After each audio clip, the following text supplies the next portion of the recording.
which teach them the #1 intellectual blogging panel on the YouTube channel. Good night, everyone. Let me know if you are seeing me clearly. Let me know if you are hearing me clearly. If you're seeing and hearing me clearly, welcome to another episode of Extra Class, episode number 240. I trust that everybody who is seeing my face or hearing my voice is in good health.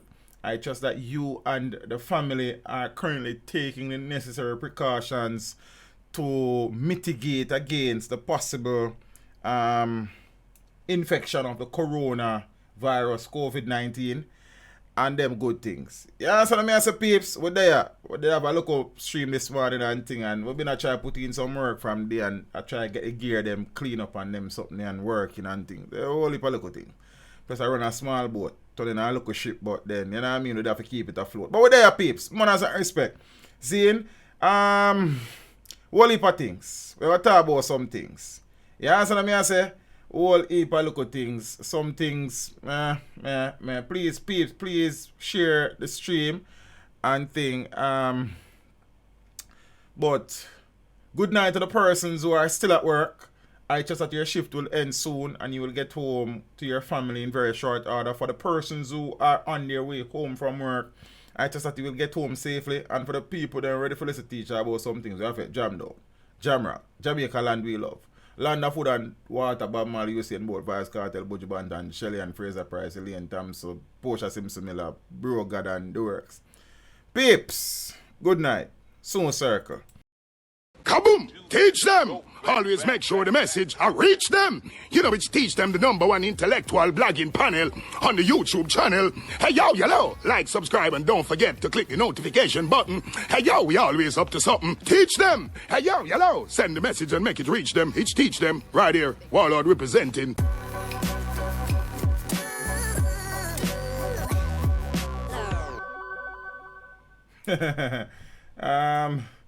Miss Rosie B said, teacher, look clean and fresh for class tonight, though. You wash away. No, but they ain't got him, man. You not ready for wash away, man. Yeah, so we just beard look a bit. Yeah, so I say. So, peeps, I could get up and running now. During this morning's stream, I would have shared with you that overnight information became public via the Ministry of Health that through testing, 6 more cases of the coronavirus was confirmed in the island, bringing the number to 8. Since then, there has been no confirmation of an increase in said number. And thanks so much again, Miss Rosie B, for the contribution as well. I truly appreciate that. And them good things. For the persons who were not here this morning, just for information purposes, Jamaica confirms 6 new COVID-19 cases. The cases, which brings to 8 the number of confirmed cases, includes 2 males, age 63 and 67, who came in the island on the 7th of March from Trinidad, having traveled from Malaysia by way of Dubai and London. They presented themselves at hospital on the 11th of March. 1 male, 36 years old, who traveled from Manchester, England. He was taken to hospital from his hotel room via ambulance on the 11th of March. 1 male, 31 years old, a Jamaican overseas ship worker who came in from the Canary Islands via Portugal and Miami. He arrived in the island on February 25 and presented to hospital with symptoms on the 10th of March. 1 male, 58 years old, who is the father of patient 0. That was patient 0 is the first confirmed case. He was discovered sick at his home on the 11th of March. 1 female, 34 years old, who is a close contact, also of patient 0, who was confirmed. And them good things. Well, not really good things, but you know what I say, just a look strong. See? Apparently, patient 0, because when the first case was declared, the Minister of Health says the person would have spent some time along the border of St. Andrew and St. Thomas, and people theorize that it was out in the 9 Miles Bull Bay area. Subsequent, there has now been evidence that there is community transmission, and that is very, very worrying. As a result, the Prime Minister, the government has taken steps to quarantine the entire community of Bull Bay. So 78 miles, the 78 miles area of Bull Bay is now under quarantine. Prime Minister Andrew Holness announced it this evening. I will share with you that press conference so we can talk while it go on, because it was quite lengthy. I did not get to stream it because by the time Scotty sent me the links to the stream, then I couldn't do it because as I said, I did not in the kitchen and try run a local boat, try to keep it afloat. So the Jamaica Constabulary Force and Jamaica Defence Force personnel have been deployed to the area. But the situation is not being treated as a curfew, said the Prime Minister. Health Minister Chris Tufton said 2 of the individuals who tested positive for COVID-19 were related to patient 0. And based on the activities in the field, persons in the community who were exposed to the patient are now showing symptoms. Oh. As a result of that, the ministry has to quarantine that area. So the JCF, JDF, Ministry of Health and Ministry of Labour and Social Security, as well as the other agencies will be working in the community. The area will be assessed over the next 14 days. So that is just a synopsis of major developments taking place, and without being an alarmist, the worst is still yet to come. This is just the beginning, and as I said this morning, don't be surprised if you hear that there are more cases, because some people may be asymptomatic at this time, so they may be infected but they are not showing symptoms. I hope I pronounced that word correctly. Yeah? You know, we learn some of these words as we go along. You know what I think. So, peeps, I will now take the opportunity to share with you the press conference that was held earlier, a few hours ago, by the persons who are leading the fight against the coronavirus. And in the meantime, I'm going to go and share the stream, and we're going to talk a little in the comment, and you know what I think. So, we're there same way. We're not going nowhere. So, I think I hate this. We trust that all persons who want to go live are able to do so at this time as we get the cabinet ministers here seated. We just had a meeting of the cabinet, and we also have permanent secretaries here, as well as the chief medical officer and heads of agencies in the public sector. Special guests this afternoon, the Chief of Defense Staff, Lieutenant General Rocky Meade, and the Commissioner of Police, Major General Anthony Anderson. May we now ask Prime Minister the Most Honourable Andrew Holness to take the lectern and make his presentation. Prime Minister. All right, good evening again, everyone. First, let me thank you for your patience. Many of you have been here since 2 p.m. But it is an emergency, but nevertheless, we don't take your time and patience for granted. So let me start by saying that we have the commitment to keep the public informed, and our partners in keeping the public informed is the media.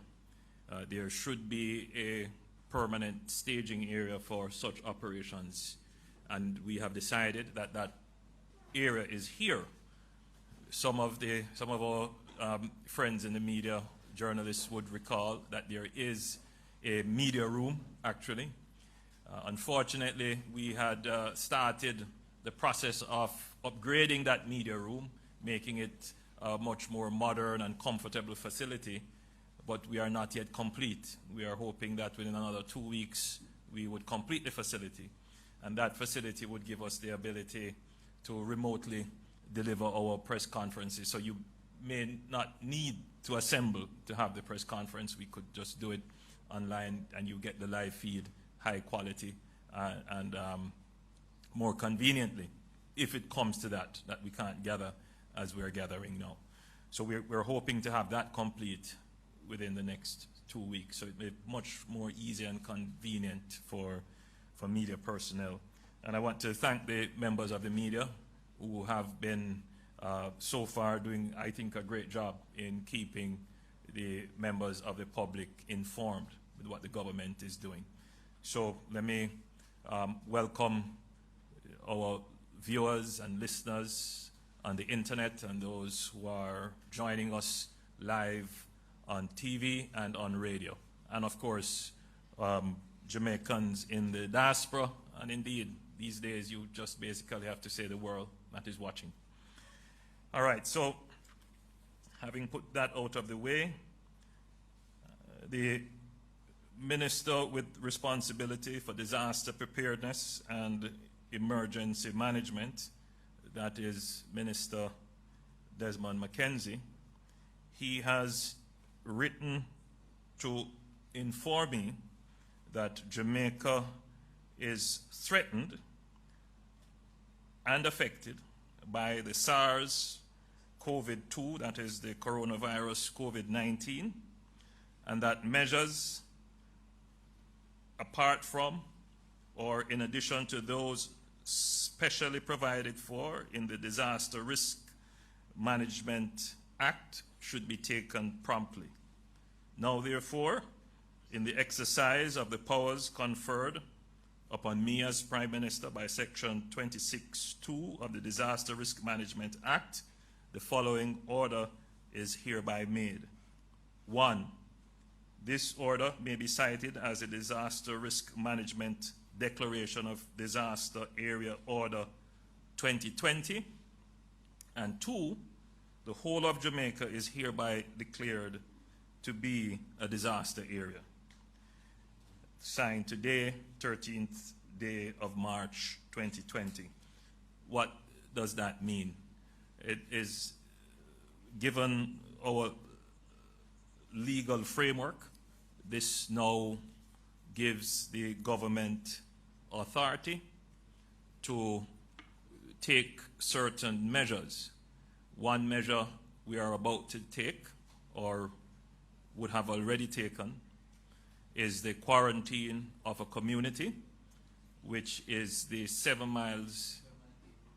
and 8 miles area of Bull Bay. And I will now invite Minister Tufton to just give details on that.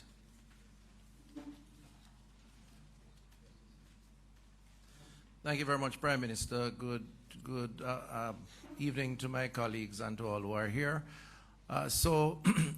We have been in public health with the support of the Honorable Prime Minister and the Cabinet, monitoring the situation as it relates to the importation of the virus, so persons who have picked it up outside of Jamaica bringing it in, and attempts to contain so that it does not translate to community spread. And a number of things have been done to date. First of all, as you know, we had announced 2 positive tests related to 2 individuals who had a travel history involving the UK. And those individuals, having determined that they had symptoms and assessed their travel history, we proceeded to interrogate them and to attempt to do a tracing of who they came in contact with within their particular community or wherever they went, and made a risk assessment of those individuals. In some instances, those individuals were encouraged or placed under house quarantine, so where they were held in their homes, and an appropriate monitoring mechanism put in place, temperature checks and so on. In other instances, they were brought into our government-managed quarantine facilities and monitored over time. Yesterday, we announced an additional 6 persons with positive testing, and at the Prime Minister's indication, I will give details on that. But of that 6, 2 of those persons were linked to the first person who was tested positive. We classify that person as patient 0. This is the person who resided for the time in 7 to 8 Mile Bull Bay in that community. We had a number of persons in government quarantine facilities related to that individual, as well as investigations in the community identified a number of others that the person came in contact with.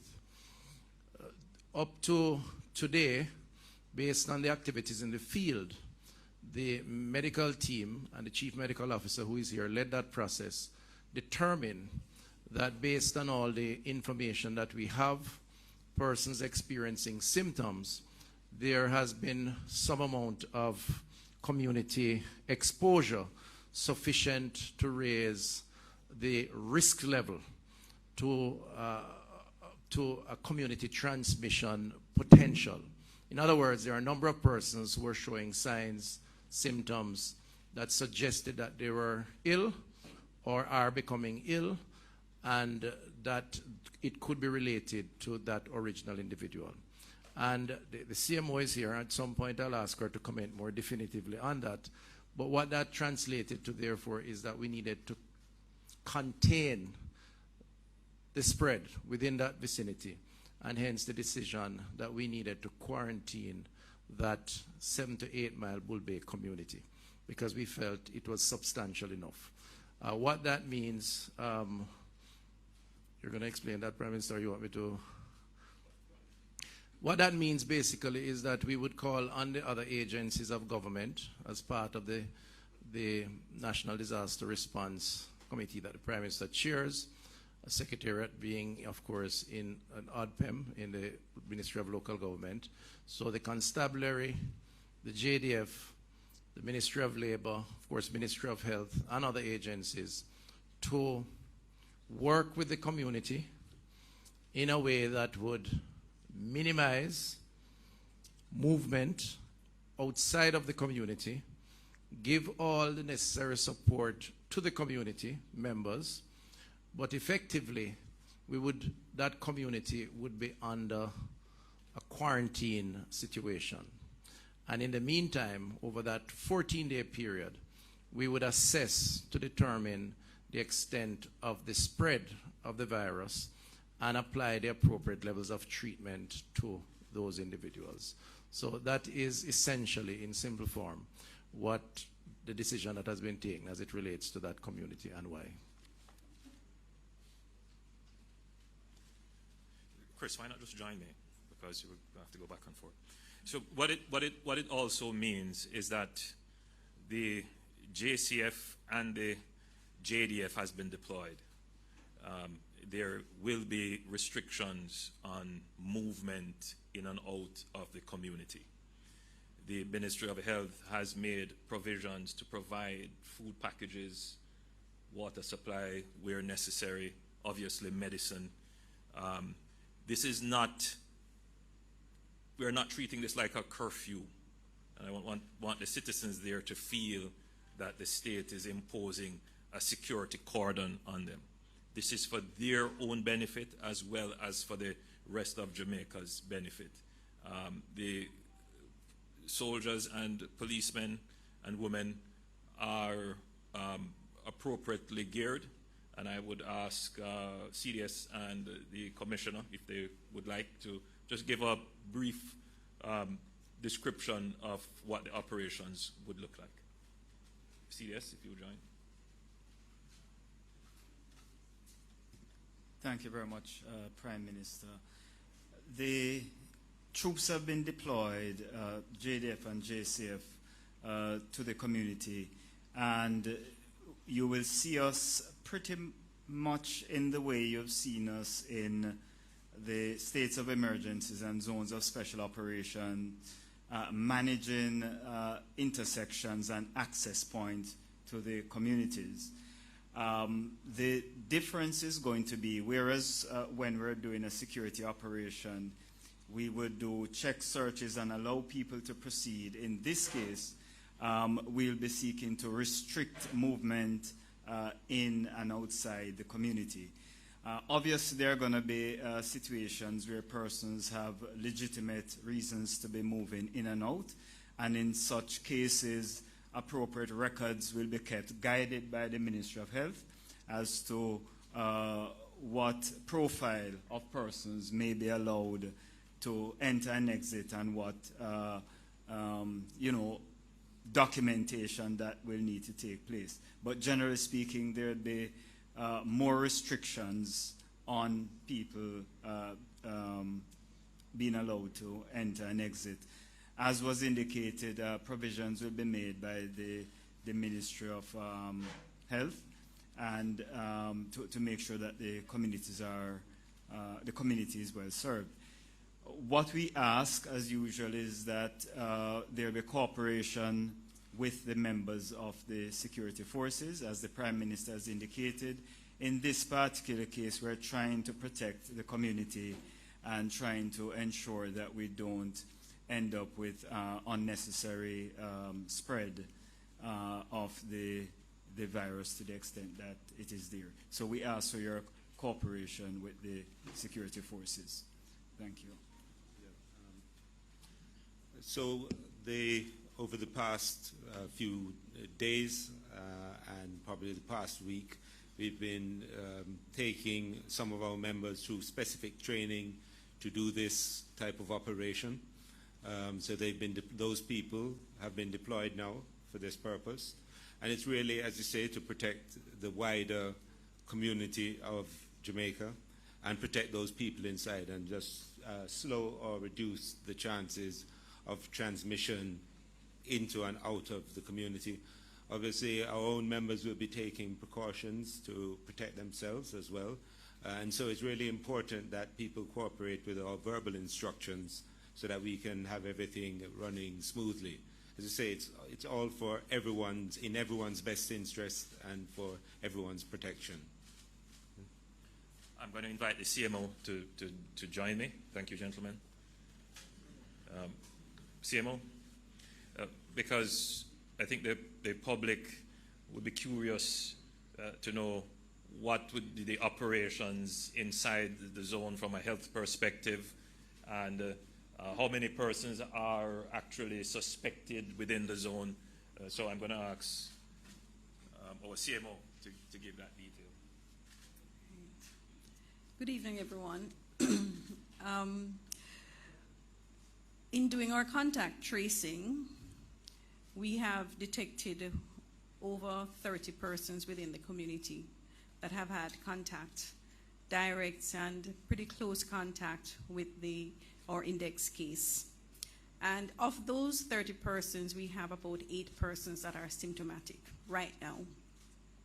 We consider that to be enough reason to be concerned. We realize that persons tend to move around. We realize that a lot more households than the households that we have interviewed were affected. And so therefore the community itself is concerned. It is therefore important for us to try to restrict the movement of persons to prevent further spread of the infection. The restrictions are really to protect the persons within the community and to protect persons outside of the community and to protect the country as a whole. Our aim during the next 14 days when the community is under these restrictions is to educate. Is to educate all the persons that are affected as to what it is that is happening to them, what it is that they are to expect from this illness, how it is that they can prevent this illness from getting worse, how it is that they can prevent their loved ones from becoming affected. So while the restrictions are not anything that anybody likes, but if you can prevent your loved one from becoming ill, and your loved one may be somebody who has a chronic illness or maybe at the age where despite the fact that you may get a mild illness, that person can get a severe illness, I am sure everybody would want to prevent that from happening. And so therefore we think that this is the best way to go. We really want to support the community, and as I said, health education, providing the necessary medical support as needed. So we will be in constant communication. We will be there on the ground as well, in constant communication with the security forces, with the JDF and the JCF, to identify persons who may be ill, to reach them early, and to be able to offer them assistance. So it is going to be a very intensive 2-week period, but we are hoping that within that 2-week period, we are going to limit any further spread of the infection. Thank you very much, CMO. Now, just to place in context what we're doing, we've used the disaster risk management legislation, which is the overarching legislation which guides the government's response. The first use of the legislation was when we convened the Disaster Risk Management Council. Many, and I see some members here with us this evening, and they have been meeting, and I gather you met with them today, Minister Mackenzie, and they have been collaborating with the Ministry of Health. So I want the country to appreciate that the entire government and civil society and NGOs are mobilized, and that mobilization will become even more intense as we progress into this crisis that we now face. There are various subcommittees of the National Council all working on different areas. My job as Prime Minister is to make sure that everything works together. And the Cabinet is in support of that, giving the general policy guidelines and promulgating the various initiatives as we are doing now. Now, the legislation also gives us certain powers to act. And the Attorney General is here with me, and I've asked her to go through all the powers that we have under the law to address this particular kind of health crisis, which would include powers that would place an obligation on citizens to report. And citizens reporting is an absolutely important part of us being successful in overcoming these infectious challenges. The truth is that if persons hide their conditions when asked, give misleading information when asked, then that can cause its own stream of negative consequences for which we would have no knowledge and would not be able to respond. So some of the laws do place an obligation and indeed creates an offense for misleading the public health officials. So I'm going to ask the AG to just very quickly give the public an overview of all the legislation that is there and the various powers that comes with them. Thank you, Prime Minister. Good evening, everyone.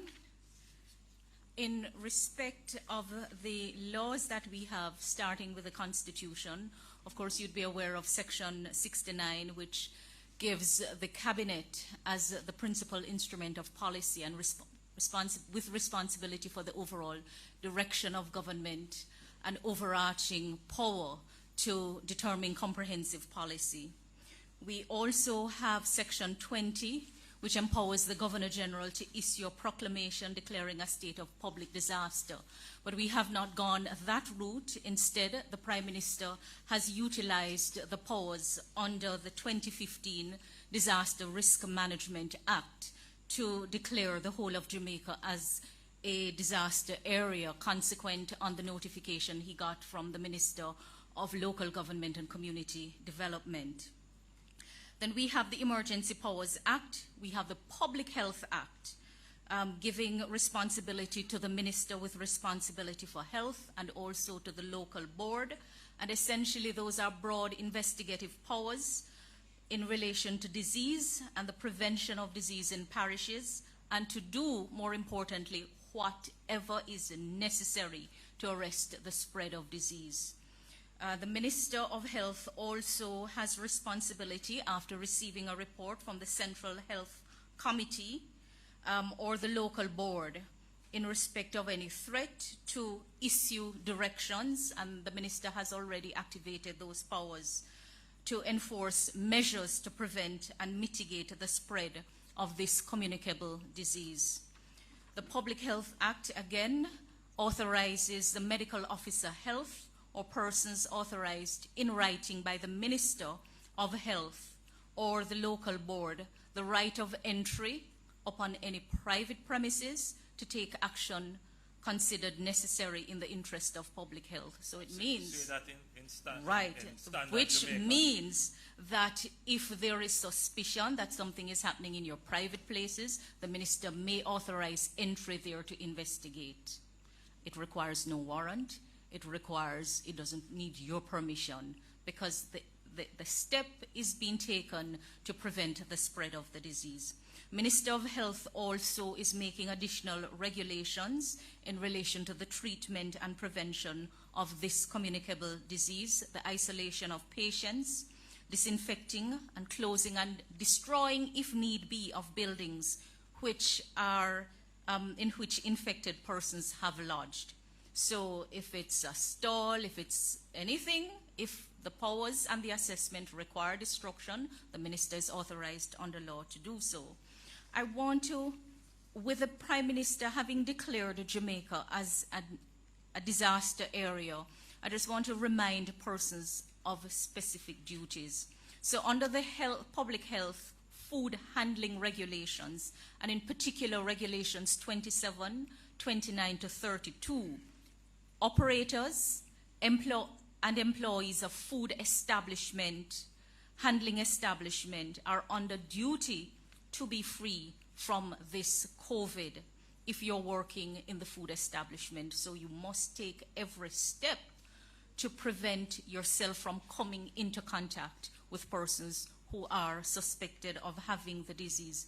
Medical officer is also under duty to notify if an operator suspects an employee or other person who enters a food handling establishment.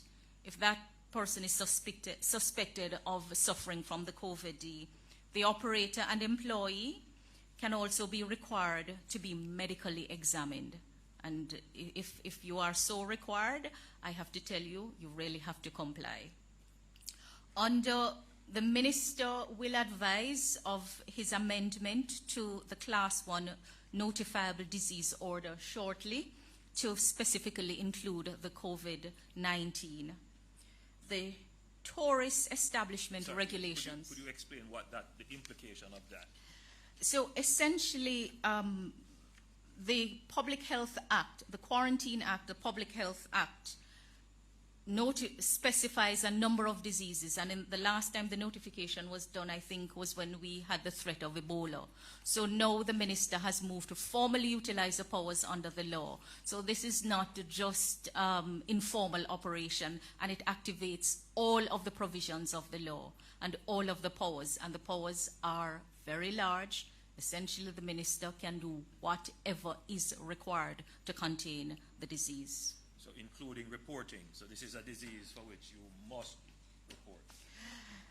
Prime Minister, it also includes giving answers to questions that may be asked of persons. And I want to remind that we do have an offense at common law of creating public mischief. We know a lot of information is being circulated, and some persons are delighting themselves in just being idle and passing around false information.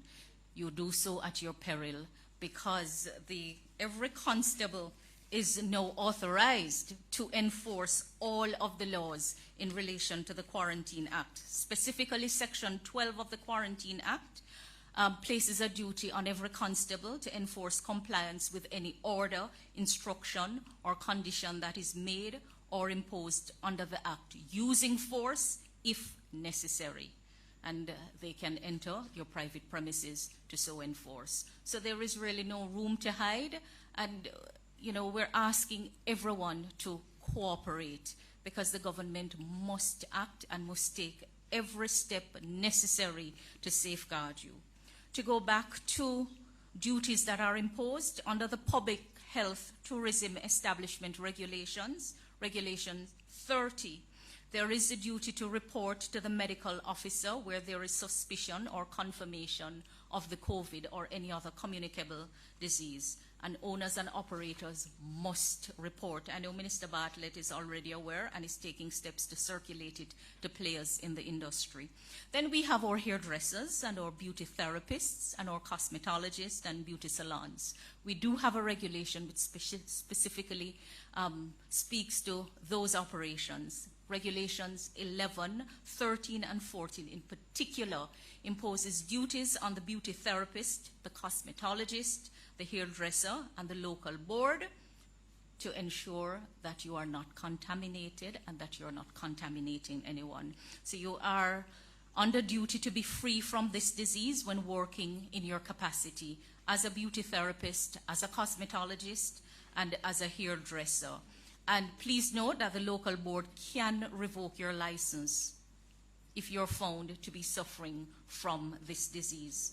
And then the barbers and barber shops are also specifically regulated under the public health barbers and barbershop regulations. And regulations 11, 13, and 14 imposes a duty on the barber also to be free from the disease, meaning that you must not put yourself in harm's way, get out of the way, and ensure that you are not inviting persons or entertaining persons who are at risk. And your license too can be revoked. And Prime Minister has already indicated that the laws will be strictly enforced in this period. Thank you. Thank you, AG.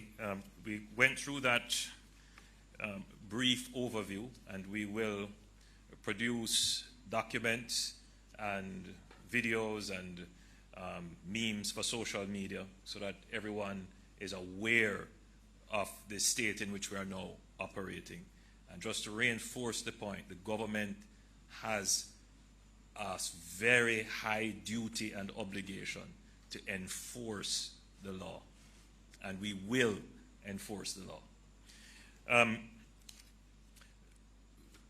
Overnight, we declared, as we said we would, the results of the tests that were conducted. I'm going to ask Minister Tufton to just give you an overview of that.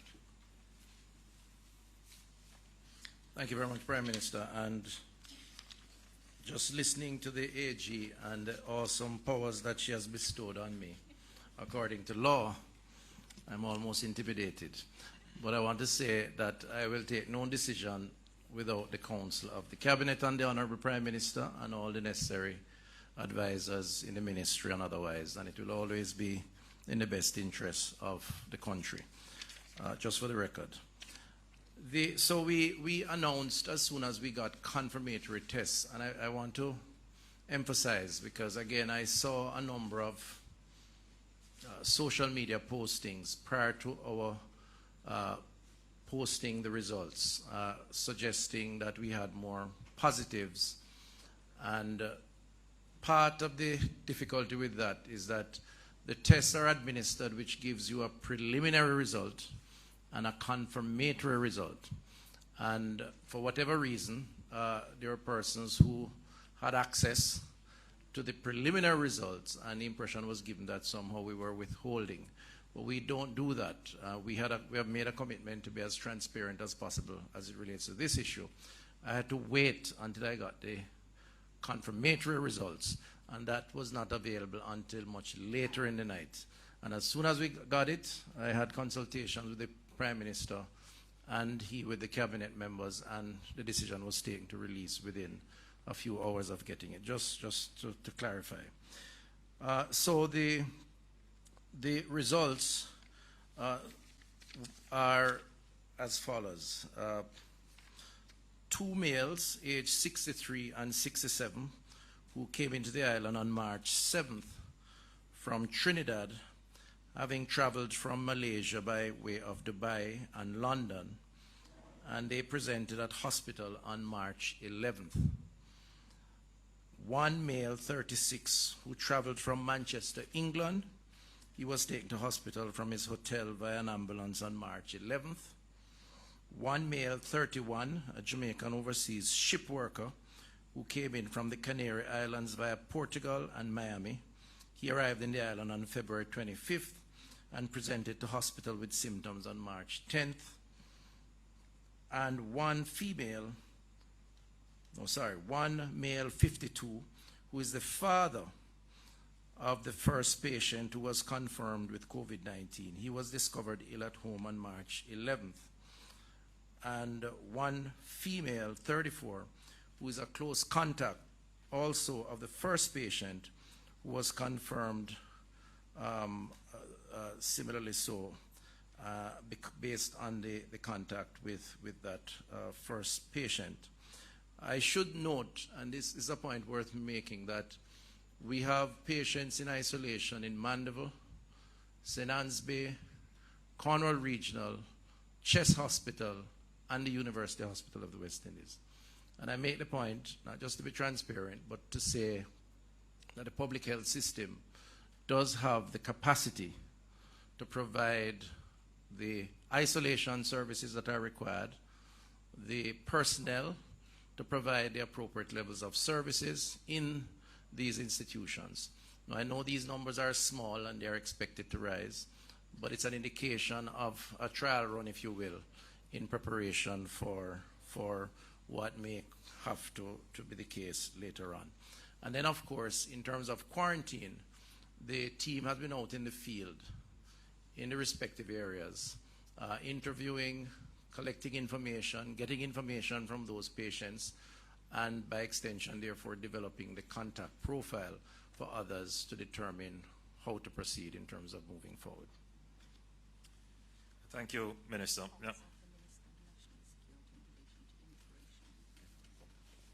Now, so that we understand overall strategy, the first strategy of the government was to delay the virus from getting into Jamaica.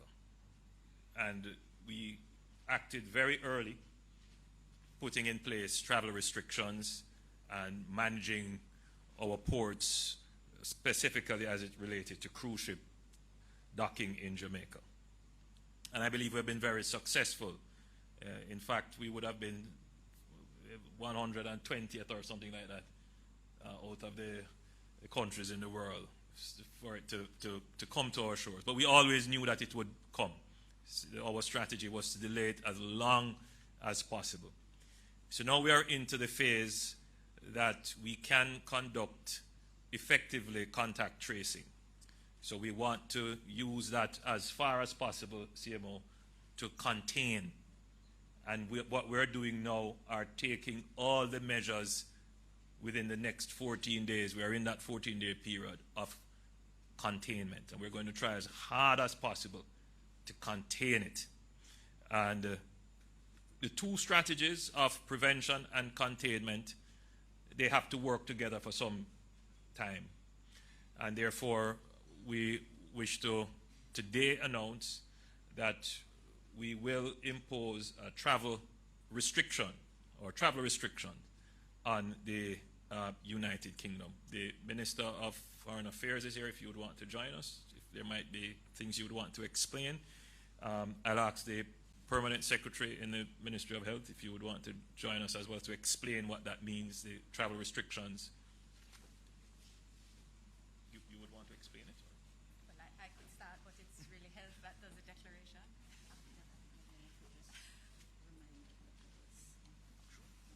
So good afternoon, everyone. Good evening. My apologies. So the travel restrictions are in similar light to the travel restrictions that we have put in place for the 8 other countries that are on our restriction list. First, only citizens and persons who have residency or long stay arrangements or marriage exemptions will be landed in country. All other persons will not be landed at this time. Additionally, persons who are landed will now be required to be quarantined. And based on the Ministry of Health's risk assessment, the quarantine will be either in facility if you display symptoms, or you will be home quarantined. The restriction also applies where persons will be required to self-identify once they have come from this country, given that they are already in Ireland. And so if you are a citizen in Ireland who have come from the United Kingdom and you believe that you are beginning to display symptoms, we ask that you self-identify by contacting our 1-800 a 188 or 888 number. It's 888 One Love. And once you contact us, we will begin to give you the necessary instructions. Our email is also up and running.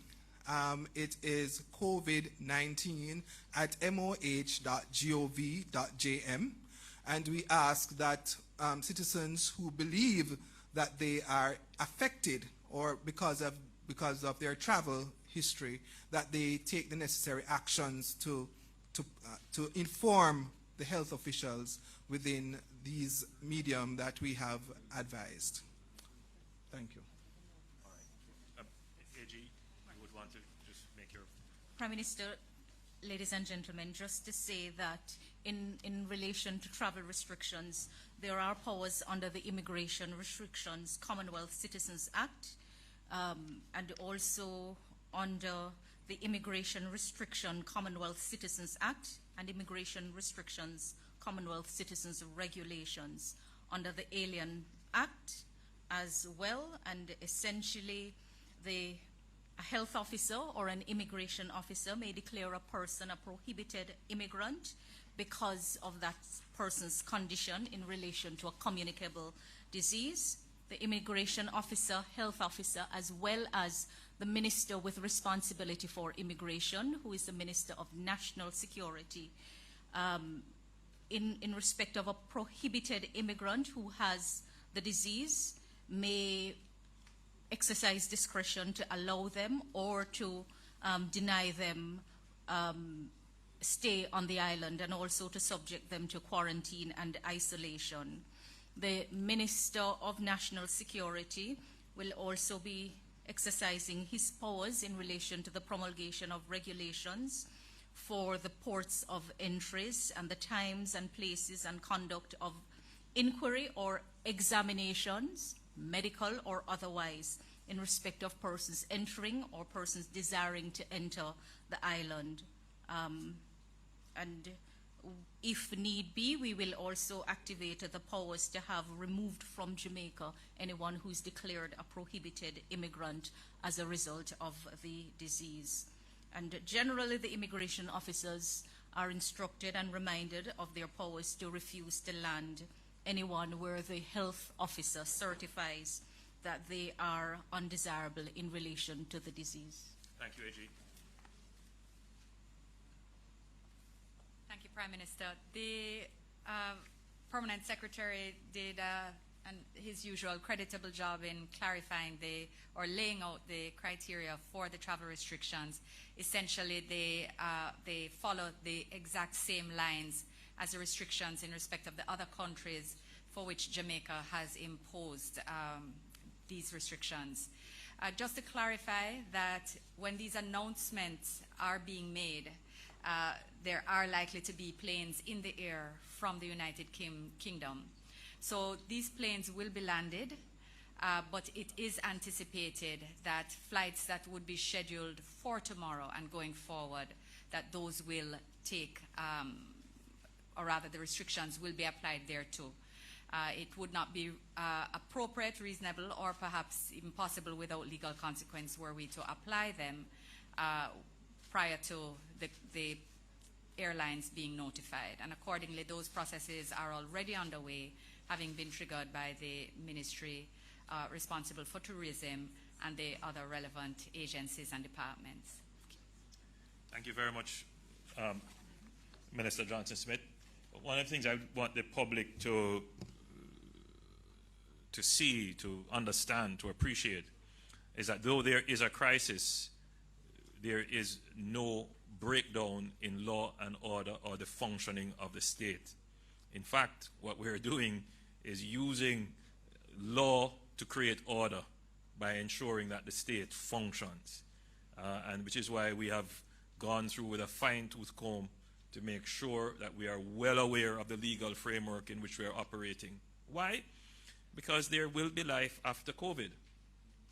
And people may want to utilize the judicial system, whether it is overseas or local. And therefore, we are making sure that whatever we do is well within the bounds of the law. And that is an important signal to send to the country that it doesn't mean that this is the end of days. This is a state must be able to use its laws and its bureaucracy to respond to challenges. And that is what this government is ensuring will happen. I'm going to call on Minister Mackenzie shortly, but before I do, Minister Tufton has some other things that he needs to bring to your attention. Thank you very much, Prime Minister. So just to give 3 more minutes of what are some of the other things that public health is doing. We have begun the process of expanding our isolation areas in hospitals across the country. So today I was in Montego Bay. We met with the 4 parishes of Western Jamaica, and the plans are in place. Areas of the hospital have been identified, and those areas are going to be cleared out and essentially become the isolation ward for that parish. Now, we all know that we don't have hospital beds just laying idly down for COVID or any other such special occurrence. So it's going to mean some prioritization. So part of providing that isolation area is also to provide an alternative. I'll give you an example, just to give you sort of a practical sense of what we're doing. We are converting in one case what was the accident and emergency facility into an isolation ward. So we'll equip it with all the necessary furniture, and with the allocation of resource from the Ministry of Finance, we have already on order ICU beds, ventilators and so on. Some we have, a few, but we have to get more. So that is now taking place, and we expect that in the coming week we would have had a number of those wards up and running and the alternative arrangements made for persons who would need to vacate those facilities. The other thing that we're doing quickly is expanding the personnel to deal with what we anticipate will come. So we have been in dialogue with the Cuban ambassador, and by extension the Cuban government, to get an additional cadre of nurses, and we so far specialist nurses. So on the 24th of March we will see our first 21 nurses arriving on the island from Cuba. These are nurses that we have a strong relationship with Cuba as it relates to nurses. We have over 300 health professionals that are Cuban working in our public health system. So that tradition is strong. We made a special appeal given the challenges. We're trying to get about 100 additional specialist nurses in the system, focusing primarily on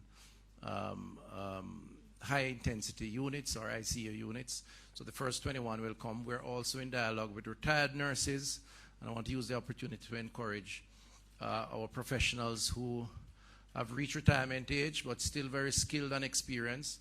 We're inviting them back to work with us during this period, and this is an official invitation. So that is also being worked on. In terms of equipment, the masks and the other critical equipment, we have in inventory. I've done some checks myself and I've seen some, but I really want to say one thing. We have lost a lot of our equipment through pilferage. Persons stealing the equipment from the public health system. Now on the gears, the protective gears, the masks in particular. Now on the face of it, it raises 2 issues. It says that we have to tighten up our internal management structures. I'll take the burden for that, and we're going to work to try and do that. But worse, I think, it really speaks to an unfortunate breakdown in just our social conscience, not to mention the deviant behavior, which is obviously illegal. It really is a sad commentary that given these times when we need this equipment, persons are actually stealing and selling in the marketplace. Indeed, my information is that the police has so far identified one location where several boxes, nearly 40 boxes of masks were found taken from one hospital in Kingston, the Kingston Public Hospital. And I know the police will exercise their right and authority to pursue those individuals. But it's an indication of the challenges that we face. So I want to encourage Jamaicans, please refrain from doing this, and those who see it happening, give us the information and don't participate in that, because you're really contributing to the challenges that we face. Final thing I'll say for now, I'm told that I have to read the notice, so I'll officially read it. The Public Health Act, the Public Health Class 1 Notification Disease Amendment Order 2020, in exercise of the powers conferred upon the Minister by Section 2 of the Public Health Act. The following order is hereby made. This order may be cited as the Public Health Class 1 Notification Disease Amendment Order 2020, and shall be read and construed as one with the Public Health Class 1 Notification Diseases Order 2009, thereinafter referred to as the Principal Order, and all amendments thereto. The Principal Order is amended in the schedule by inserting next, after item 5, the following item: 5A SARS-CoV-2 COVID-19, dated this 13th day of March 2020, with my signature. Thank you. So with that, we would have largely completed the public health section of this presentation. Chris and AG, thank you. We now move over to some other issues, still slightly public health, but Minister Mackenzie, now this particular disease has shown to be devastating on our senior population, on senior population, and we don't want it to affect our seniors here. So the Minister of Local Government has taken some steps to ensure that our infirmaries, our golden age homes, and other state institutions which care for senior citizens, that there are measures in place to address those. Thank you, Prime Minister. Good evening, ladies and gentlemen. The Ministry of Local Government has direct responsibility for our infirmaries and golden age home. There are 13 infirmaries across the country, plus 3 golden age home, with a capacity of over some 3,500 senior citizens residing under the care of the state. 98% of those within our infirmaries fall within the risk category that is considered the most threatened of the individuals that could be affected by the disease.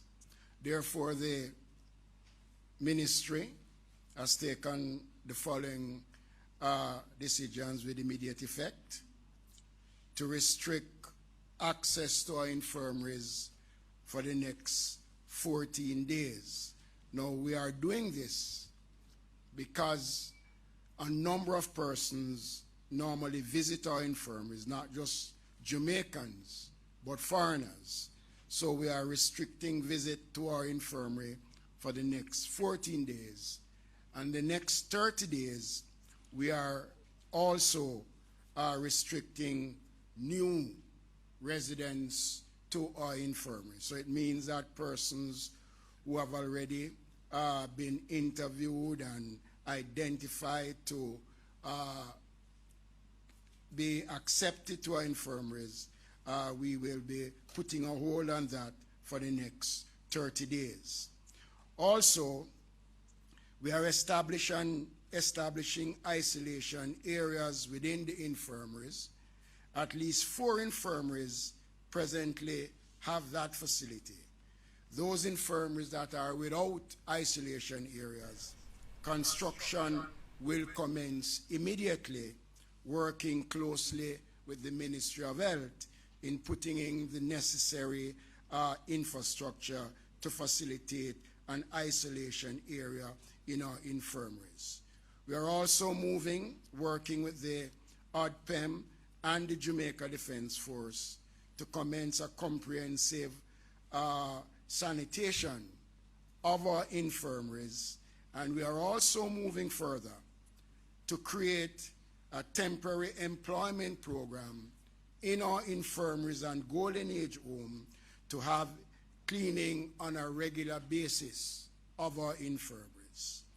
We are also moving to provide adequate medical and nutritional support to the infirmaries. We have also moved to put in place the necessary emergency management service.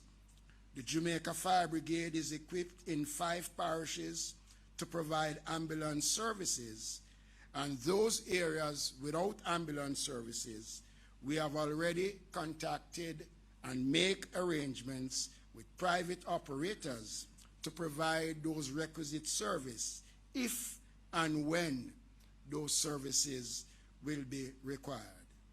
We are moving to renovate a cluster at the Vineyard Town Golden Age Home and a section of the Maypen Infirmary to house social cases from our hospitals. In discussions with the Ministry of Health, there are over 132 such cases that are occupying bed spaces in our hospitals, and the infirmary is moving to create facility to ensure that we accommodate those we can. We are making provisions to house 50 such cases out of our public hospitals. I want to make a special appeal to persons. Cooperate with us, because we are speaking about a population that is vulnerable, and God help us if we should fall prey to this. Thank you.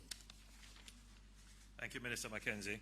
Now, the last time I spoke to you, the question was asked about water and utilities, and I committed that we would have a meeting with the utilities. Minister Favour Williams is here, and Minister Vaz is here to give me some assistance with water. But we'll start with Minister Williams to just give us a brief update on the state of our electricity and our telecommunications services, how ready they are to withstand any challenges.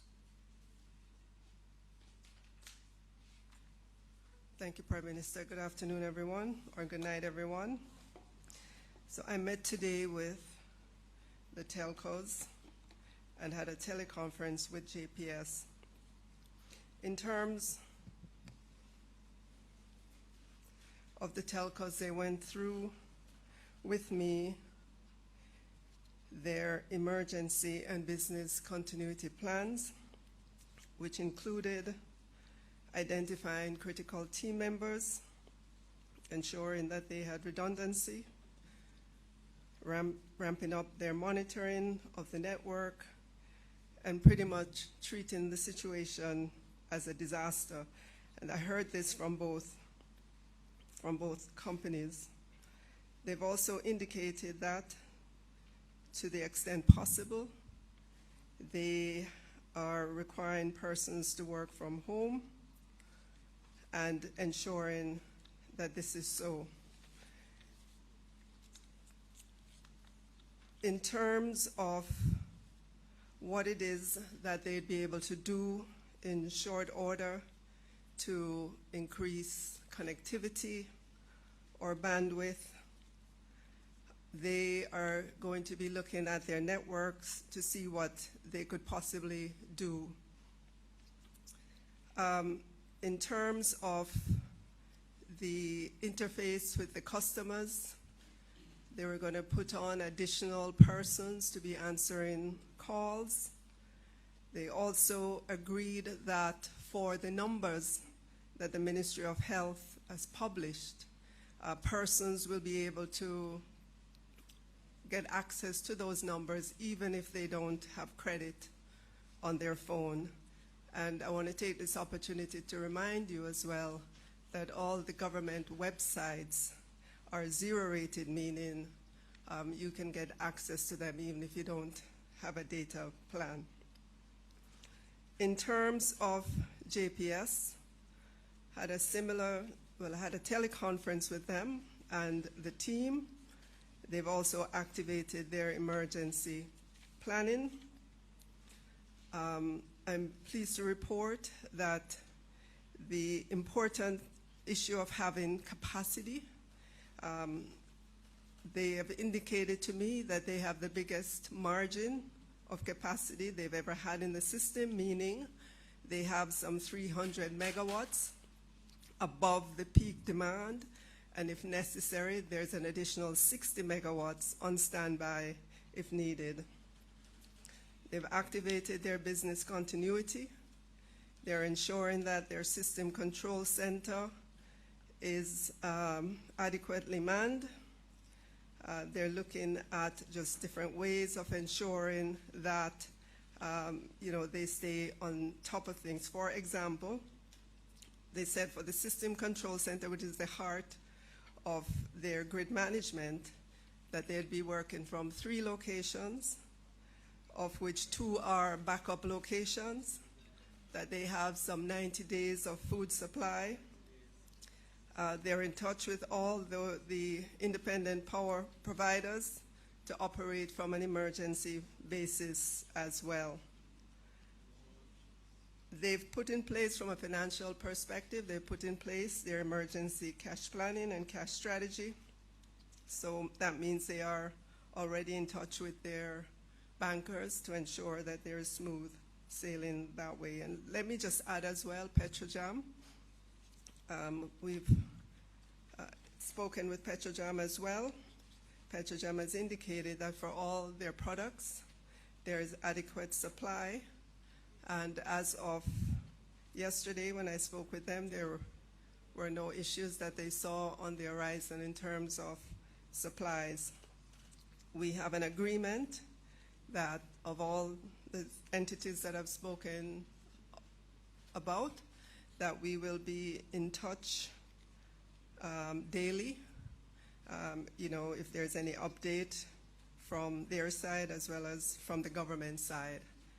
So this is the update I have as of today, and if needs be, if there are changes, we'll communicate that to you. Thank you. Thank you, Minister. Now the difficult one, water. Firstly, let me start by acknowledging that water is life, and certainly with the COVID threat, it is even more so. The challenge we've had is that our infrastructure, our water infrastructure, is very much aged. We have started the process, however, of upgrading the water infrastructure. So, for example, on the recently completed Constant Spring Road project, we have changed out a distribution line which is 80 years old. I personally went and looked at a section of that line, and it is totally corroded and encrusted. The volume of water that should be going through that line is probably reduced to maybe 20 or 30% of its capacity. But after 80 years in existence, the line is obsolete, but it is still carrying water. That line has to be connected now to the existing system, and customers, road users would see the NWC digging up the road at various intersections. That is in the process of making the connection. I have with me here Mr. Garth Jackson, who is the Vice President of the NWC. Would you care to join us, Garth? I know you're reluctantly moving to do so, but...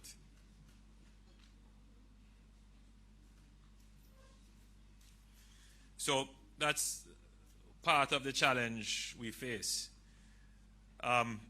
You would have seen, those of you who travel on the Mandela Highway, you would have seen 2 pipelines running parallel to the Mandela Highway. Again, that's new water infrastructure that we have put in place, which will carry about 2 million, 3 million gallons, additional 3 million gallons of water into the corporate area.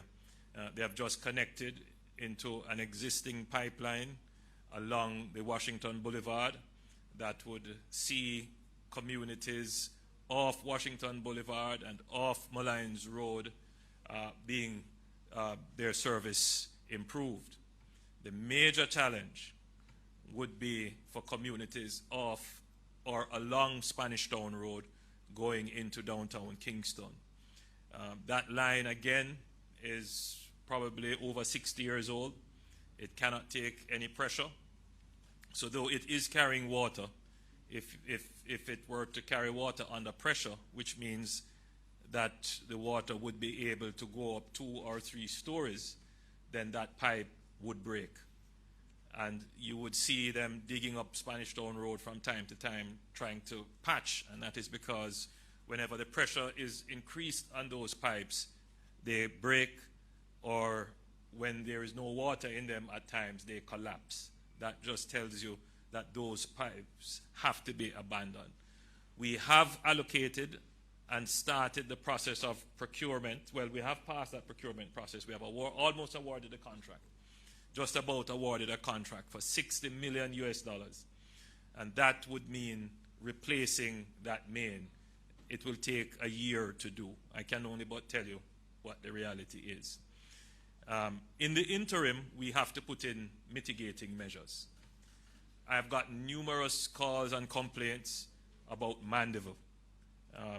And what has happened in Mandeville is that one of the supply areas for Mandeville, the pepper pump, that pump, which is a high volume pump, has malfunctioned and has to be rebuilt, and the parts for rebuilding that pump are ordered. They come from overseas, but obviously with what is happening, there is no guarantee that we will get them on the projected date.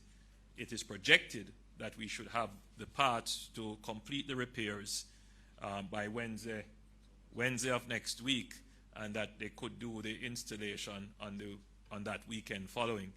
However, I would not here give any undertaking that the parts will come as we have projected, given what is happening. So in the interim, and there are other communities where we have received all the calls about water. What we will have to do as a backup measure is to increase our spending and our organization and logistics around trucking. So what I have decided to do is to assign Minister Vaz and Minister Mackenzie the responsibility to directly oversee trucking of water. Now the responsibilities will be divided into 2. First, Minister Vaz will be responsible for trucking of water within what is described the utility area, meaning areas that the NWC serves.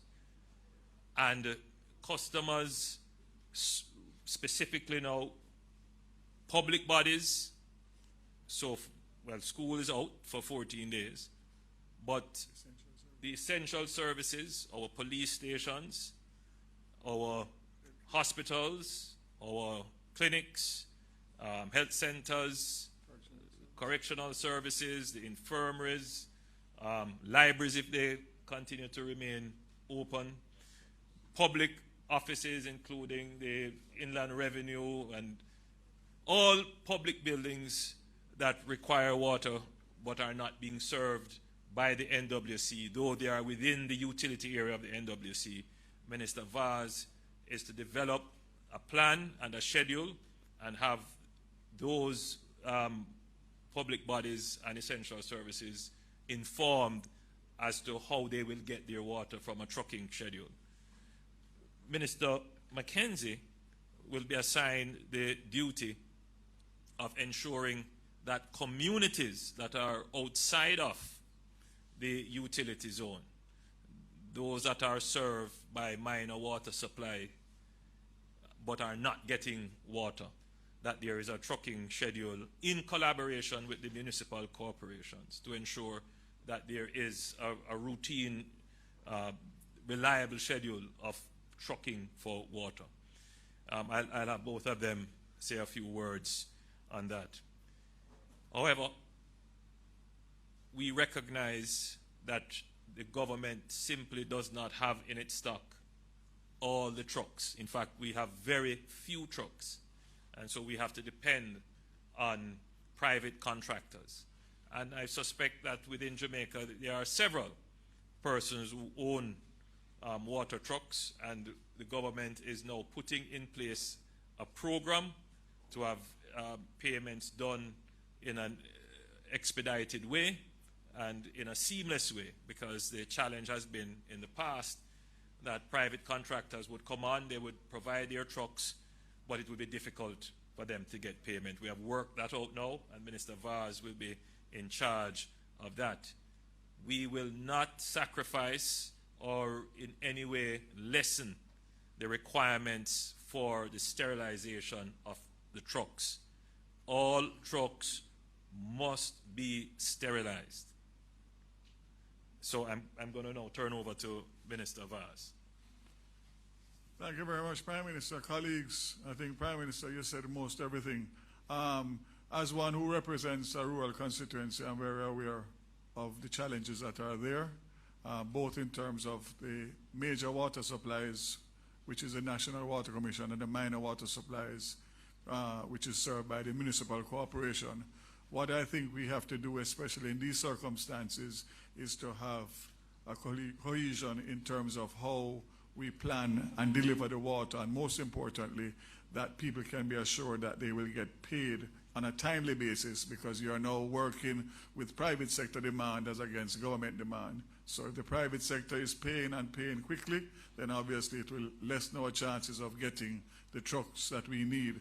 But I'm confident with Minister Mackenzie's experience and my common sense that we'll be able to put together a really good plan and assure the people of Jamaica, especially in this time when water, they say water is life. Well, water is more than life now, especially in this situation with this unfortunate virus. So I just want to reassure the public. I know that water has been a long-standing issue and a very, very angry issue for a lot of people. And just to say that we are aware of it, and the Prime Minister in his wisdom has given me, not that I'm the minister, don't get me wrong, but I will work assiduously with Minister Mackenzie to make sure that the people get the required water and the services. Thank you. Thank you again, Prime Minister. This is a golden opportunity to streamline the system and to ensure that it is coordinated. The Ministry of Local Government, we have started to create what we call water shops in a number of parishes. And with this added responsibility, we are giving the assurance that we will work collectively to ensure that those communities who are desperately in need of that precious commodity will have it. We're going to ask that it is going to take us a little time to put a proper system in place, but while we are doing that, we will take the necessary steps to ensure that the communities that are in need will receive the commodity as quickly as possible. All right, thank you, gentlemen. Thank you. I promise you we'll be finished in 15 minutes. Minister of Tourism, Ed Bartlett, we would just like to give a very quick update as to what is happening in tourism, because that is a sector that is now seriously affected. Minister Bartlett. Thank you, Prime Minister. I suppose only Prime Ministers can lay hands on anyone subtly. We in tourism, as you know, are really not unaccustomed to disruptions. In fact, it's the only truly resilient industry in the world today. And we have been meeting ever since these challenges have emerged. And we have been talking with each other. We've been talking with our partners. And this is one of the main element of the resilience is partnership building and ensuring that we are always communicating. And so today we had a major program of all stakeholders. And those who couldn't be in the room were connected by telecommunication arrangements, and we also were able to look at key protocols in relation to enabling all our tourism entities to subscribe fully to the protocols of the Ministry of Health. Health security is an essential part of the promise of our destination for safety, security, and seamlessness. And we are satisfied that Jamaica is showing the world how tourism resilience can enable a recovery that is going to be quicker and indeed a growth. And I can tell you that the elements of that are there. And we're down to a growth trajectory that is going to be frightening to many. The truth is that we have, as a destination, managed and grew during recessions and global disruptions. The recession of 2008-9, Jamaica was the only destination in the region that grew by 3.5% every year during the period. And so there's no doubt about that. I have, however, to report to you that the cruise industry has, as we had predicted, literally come to a halt. The CLEAR, which is the umbrella organization responsible for all cruise lines in the world, announced today that they are voluntarily suspending cruise operation on every route as of 12 midnight on the 14th of September. So what that will mean is that no cruise ship, March, I'm sorry, what that would mean is that no cruise ship will be coming to Jamaica or anywhere in the world. And I think that we understand that what that will mean. We'll quantify and let you know at a point in time. But just to let you know that to date, with all the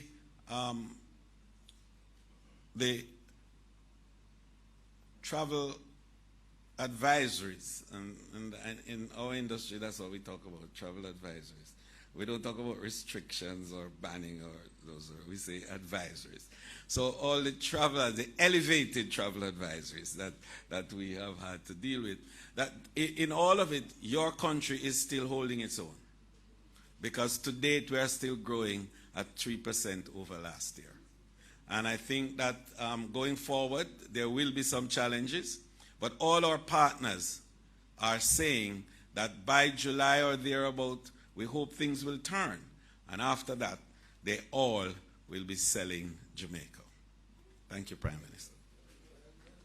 Thank you very much, Ed. So I think we've presented to the country now a fairly comprehensive plan between yesterday and today. By no means this is a complete plan, and it will change and probably is already changing by the hour as things develop.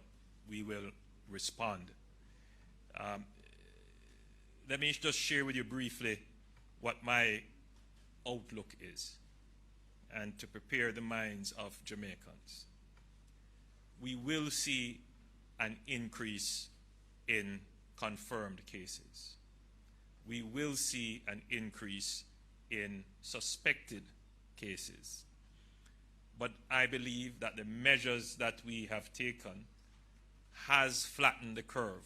That is the jargon used in terms of describing the activities necessary to manage the crisis. In other words, once disease is in your country, it usually spikes, and sometimes the spikes could be very steep.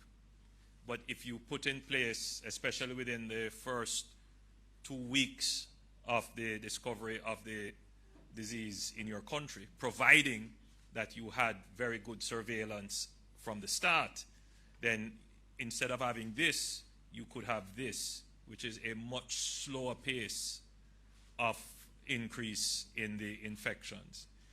We want to have that pace of increase as slow as possible so that our health system, which has limited capacity, remember now, we are just coming out of a dengue crisis. Many of our citizens have what is described as the pre-existing conditions, the diabetes, the respiratory problems, the heart problems. And those weaken our ability to withstand the ravages of the virus. And so our health system is already under stress, and now to put this on top of it is really going to create a problem, which is why the government has to respond in this way to contain the virus. As it evolves, the focus of the government will at some point pivot to address treatment. And in fact, we have already started to discuss how that will work and the drugs that we will need to get in, and all which the CMO and the Minister of Health will say more of when we get to that point. And then we expect that it will start to decline and then subside and peter out. What we do as a government, as a country, but more importantly as individuals, will determine whether or not we have a spike like this or it is a spike like this. So I appeal today in closing that as individuals, we have to act in smart ways, follow advice and information provided by the government. I urge you, ignore the fake news, stop circulating the nonsense that is being put sometimes out there. Use your own sense of proper context. In other words, sometimes, on my phone I see all kinds of things come. And what I recognize is that it distracts me. It shifts my attention because you have to be looking at all kinds of things, whereas you really need to be focused. And you can imagine if that is the case all around. So at this stage, you can rest assured that this government is going to communicate with you.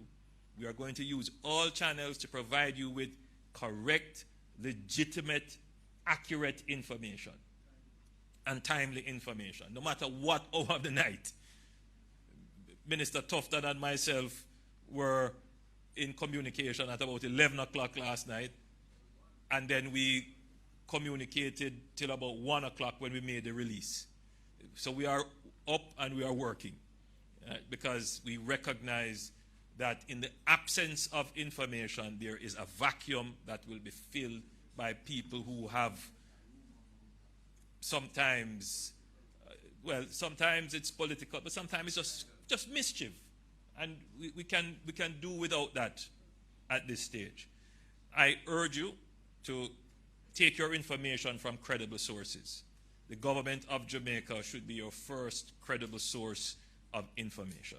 And the media has been very cooperative in carrying what we say and publishing the information that we have given. One point of correction, which is important to note, the first press conference that I gave, I said that one patient number 2, was a non-Jamaican. Further information is that patient number 2 is a Jamaican.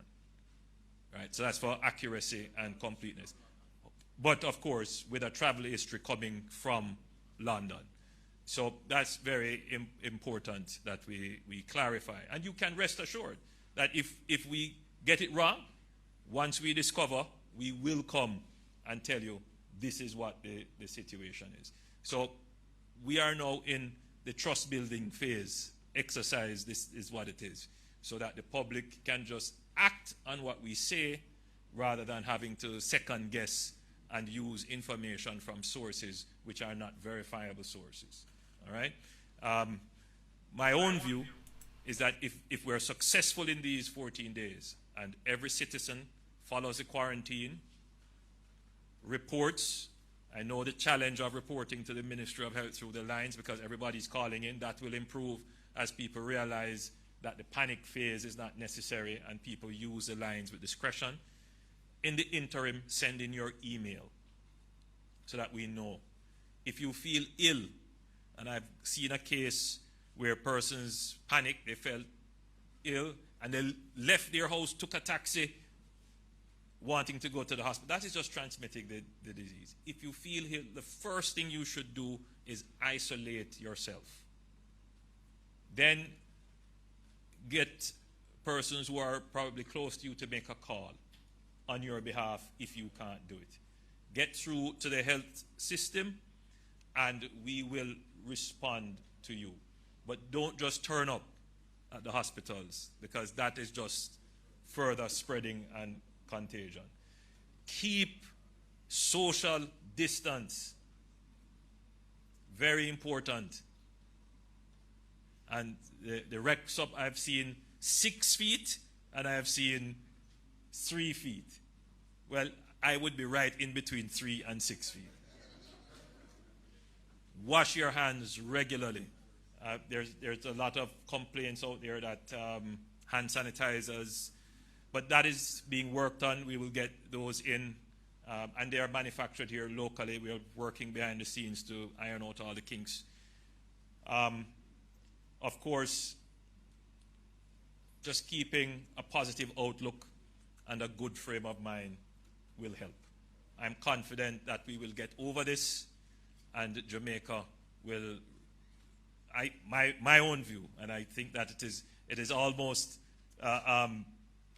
providential that this has happened, so we get a chance to reflect on what we're doing, to recalibrate some things that we're doing, and then we will get back on that growth trajectory that we had started.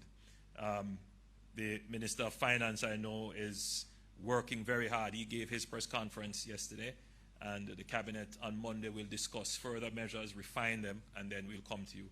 I may not be able to hold any more press conference until I've completed my budget speech, which is on the 19th. So the next time you will probably see me addressing the nation would be in Parliament. Ladies and gentlemen, thank you.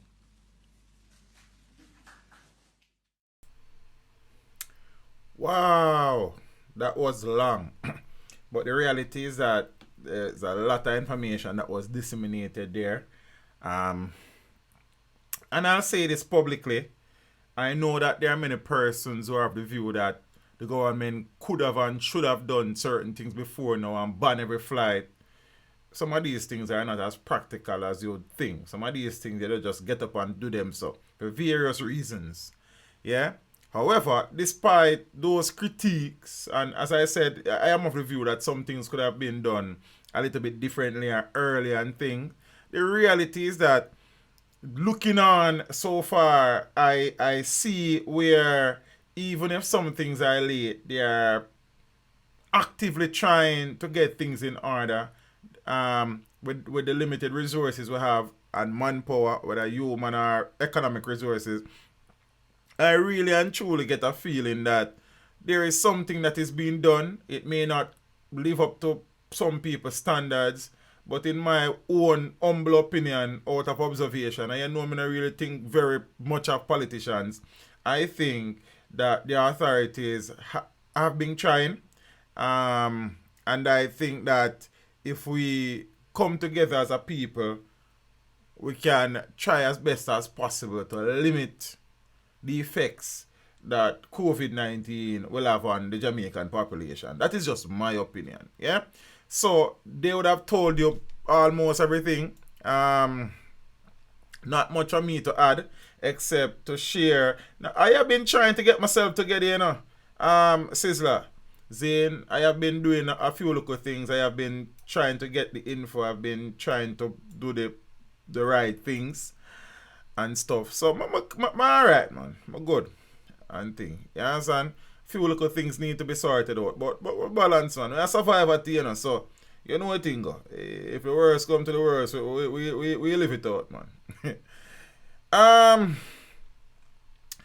So you heard that there are currently 8 confirmed cases, and I tried as best as possible to explain this morning. Nobody is saying that there are only 8 cases in the country. What they are saying is that based on testing, based on persons who would have reported to medical facilities, based on persons who are in quarantine or in isolation, the testing has shown that there are 8 confirmed cases. I am sure, just like many of you are thinking, that there are other cases out there. Some people might be hiding for whatever reasons.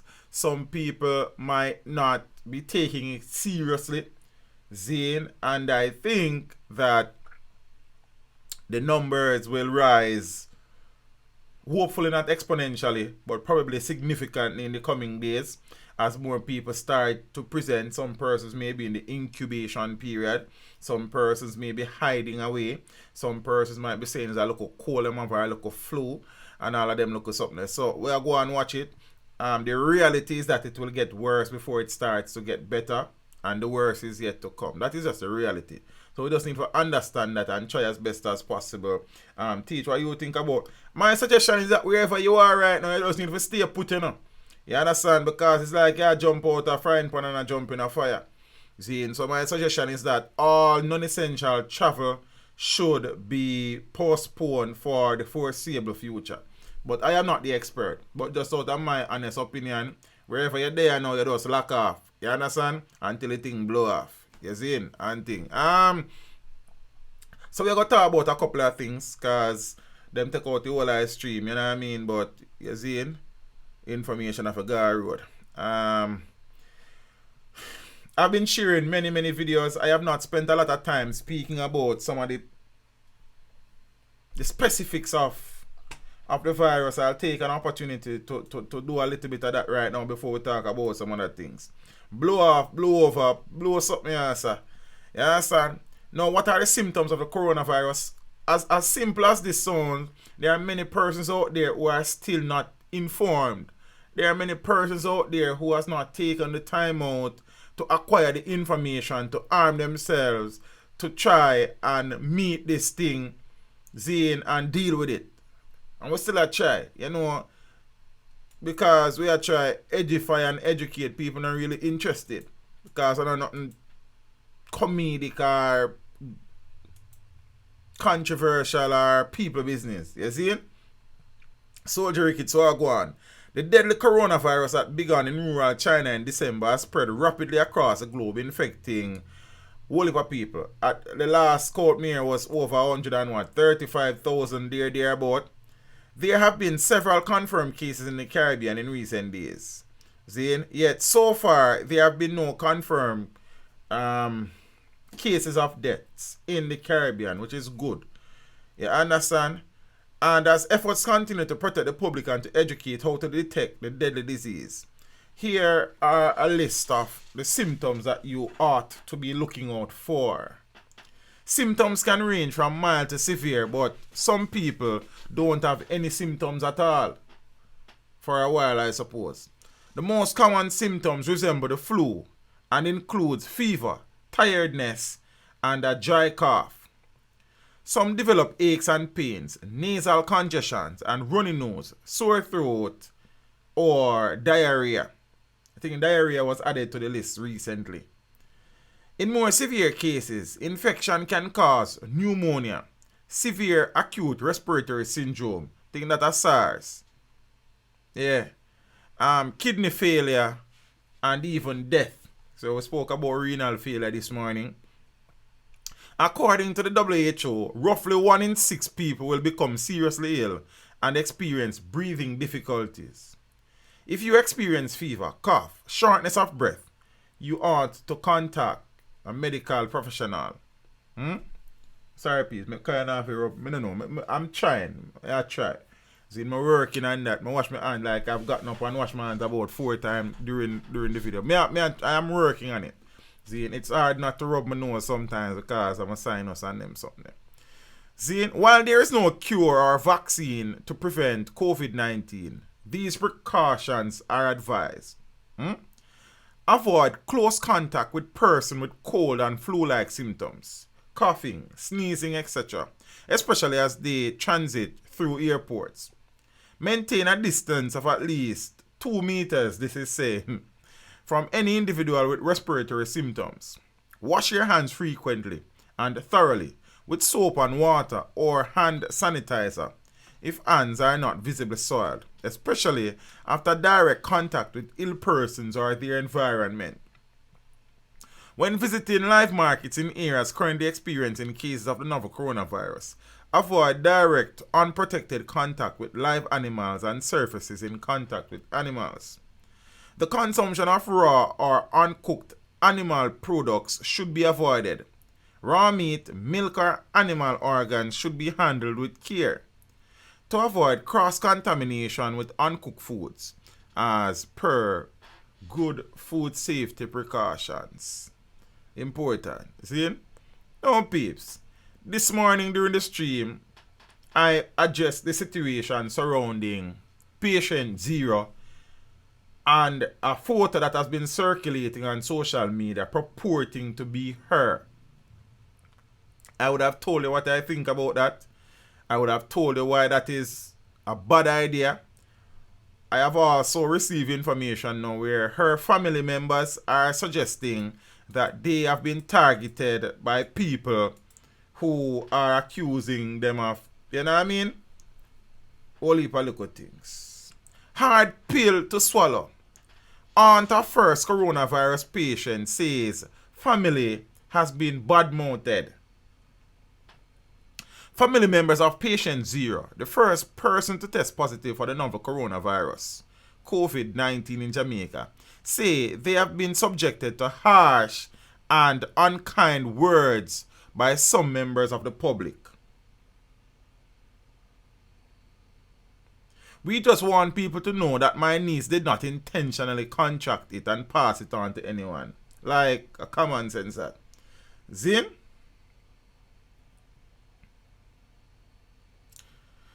And the aunt's name has been changed to Jane Brown here so for protection or something, I suppose. Brown said the family has been targeted by persons who are constantly labeling them as the Corona family.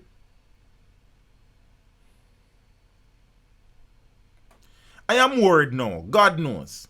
Persons are targeting us and are pointing out our houses and saying that is where we live. No one has threatened us or anything, but there are lots of talks. I may read it like out in the thing. And while it does not bother me, the younger ones feel away. Me feel away too. They have seen the comments on social media and some of them are really hurtful, Brown said. Patient 0 came to Jamaica from the United Kingdom on the 4th of March to attend a funeral. She has been to sections of the corporate area, St. Thomas as well as Clarendon. She tested positive for the mysterious virus on Monday and has been in isolation in hospital. Up to press time on Thursday, her condition was said to be stable. Some persons with whom she has made contact have been quarantined by health authorities. Jara 306, pick up yourself and your family. Really and truly appreciate that, you know. So Brown said that her niece was born in Jamaica but has lived in the UK since she was a youngster. And although she visited the island for a sad occasion, she was extremely happy to be reunited with her family. She was very happy. She did not stay with me, but we met at the funeral and after, everyone was happy to see her, she said. Brown, 66 years old, is a diabetic and was scheduled to undergo tests on Thursday. She said that she does not have any flu-like symptoms, but added that at least 8 other family members have been quarantined. Persons from the Ministry of Health and Wellness visited us, and so far, at least 8 of our family members have been quarantined. We are just trying to cope as a family. The children are out of school, she said. Almost before the government made the decision to shut down learning facilities for 2 weeks to prevent the spread of the disease. She stated that she has very little knowledge about her niece's condition, saying that she has not heard from her since she was placed in isolation. Brown urged the relevant authorities to release more literature on the virus as a means of educating the public. There are still a lot of persons who are taking it out of context and believes that once you contract it, you are going to die. I listen to the instructions and advice on the radio, and I have a bit of knowledge about it. On the phone, and tell her if you come watch the channel now. Brown said that her family is depending on her faith in God to take them through these trying times. We never really wanted this, but right now, all we can do is pray and ask God for help, she said. We just want to be strong. Well, we just have to be strong and ask God to have his way and deliver us, she said. Ah, boy. COVID-19 worries Mocha residents. Mocha residents are now in panic, as a resident there is suspected to have the coronavirus. The information was relayed at the monthly sitting of the Clarendon Municipal Corporation on Thursday by a councillor for the division, Romain Morris. He said that he has been bombarded with calls from the panicked residents. I have got phone calls from morning asking for intervention and what will be done, Morris reported to the meeting. He also informed that only 25% of the community has access to potable water, using that as the backdrop to request additional funding in order to have at least 30 loads of water trucked to the area.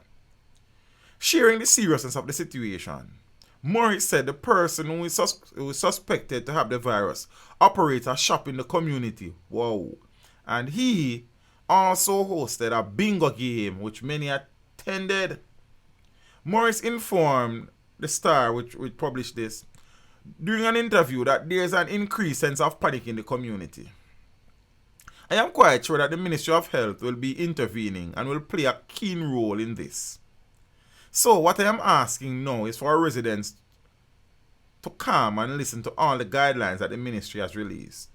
Winston Marach, Mayor of Mapping, acknowledged that he heard about the situation. We have been getting the reports, and I can assure you that the health department is on top of it. I hope they are really on top of it.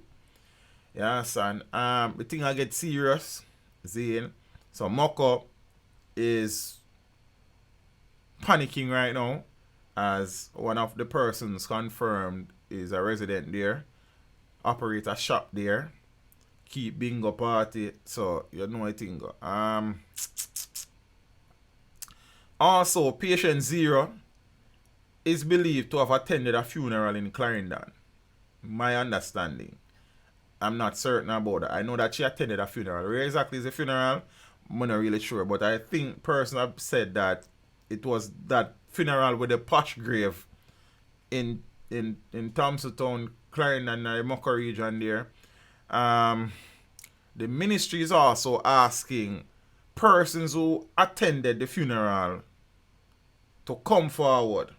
The Ministry of Health and Wellness is asking all persons who attended the funeral service and or the burial of the late Gloria Clark on Saturday, March 7 to make contact with the ministry. I don't know if it's the same thing.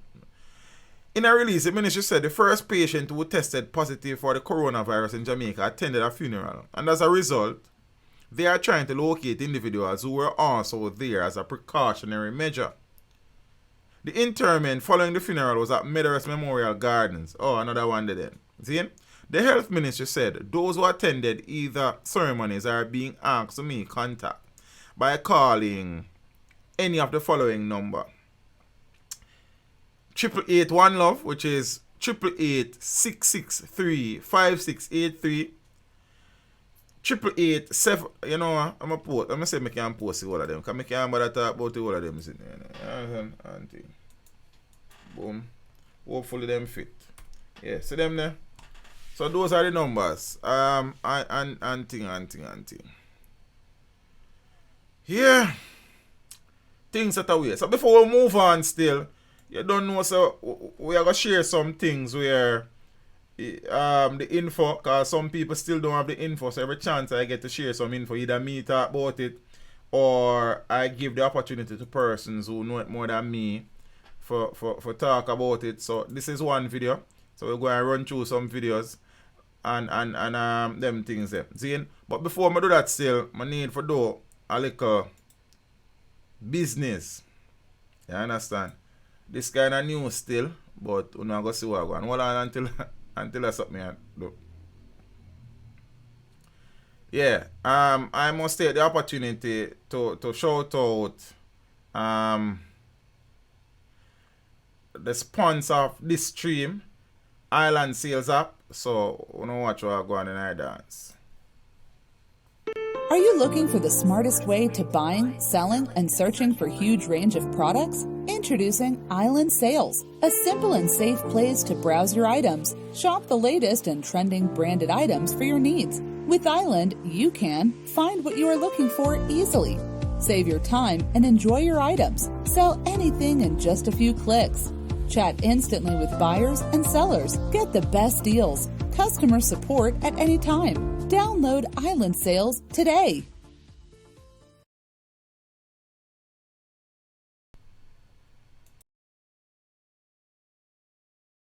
Oh, yeah, man, I saw a thing set, man. And I mean, make a look at change along the way. So I'll share a few things. Rough.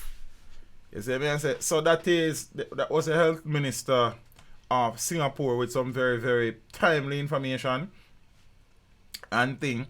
But you know the video me love is Dr. Peter Lynn. I know that some people probably tired of it, but I still go play it. You understand what I mean? I say, like, the video just nice. So we need to get the facts straight. How does this virus work? How does it transmit? Where does it want to go? And let's protect ourselves. I'm Dr. Peter Lynn. I'm a family physician in Toronto, Canada.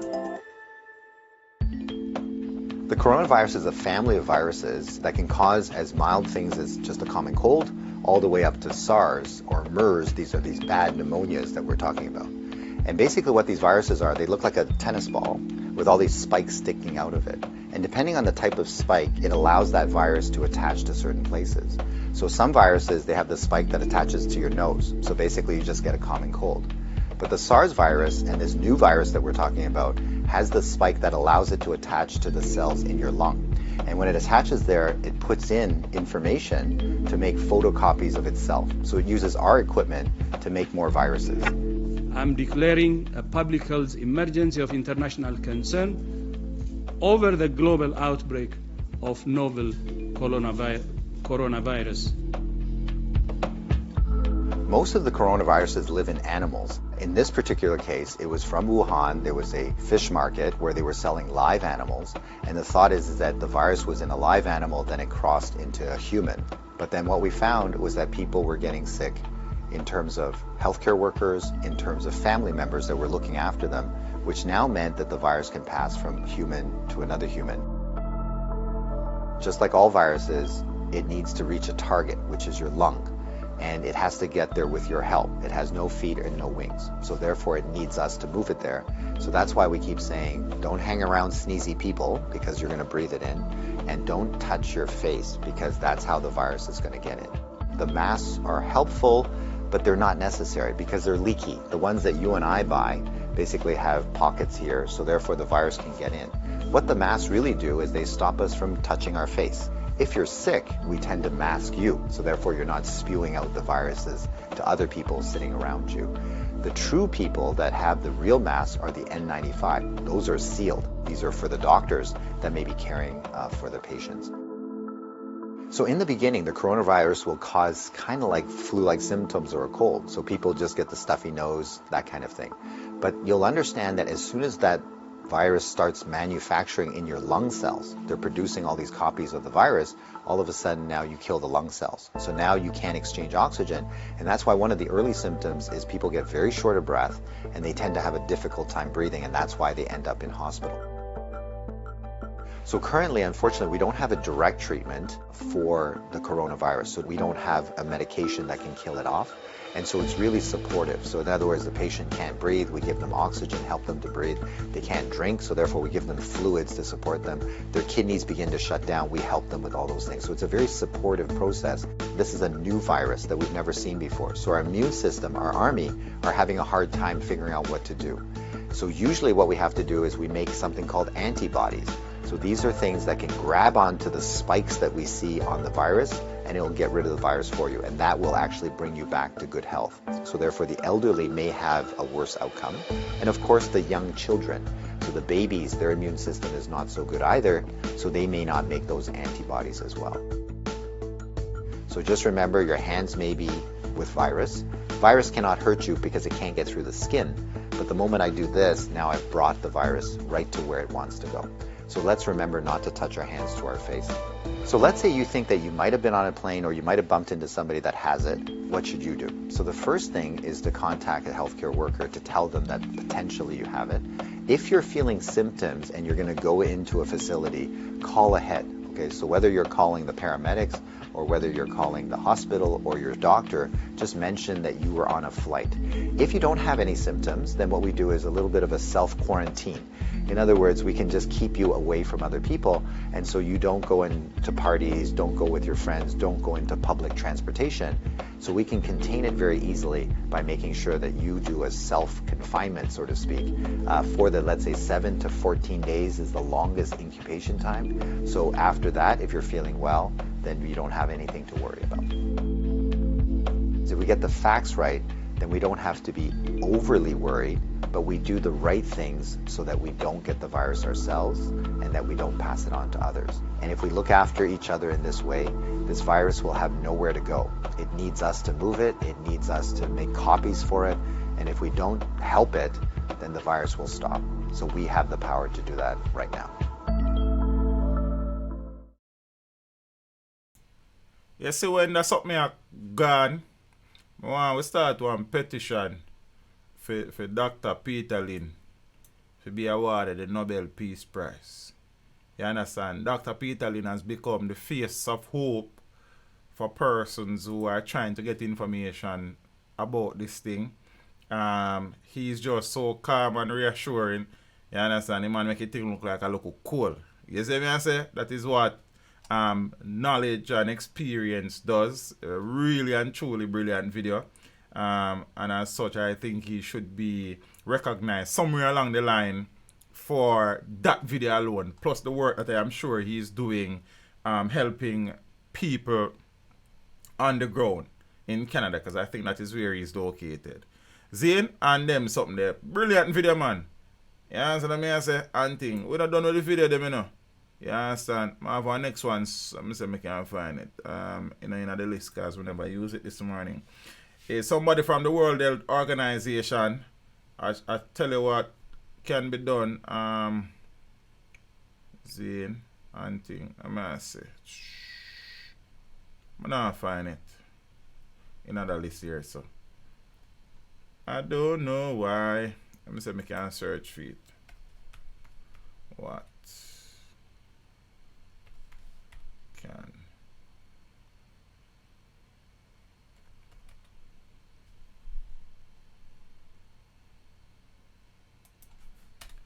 hold on the peeps.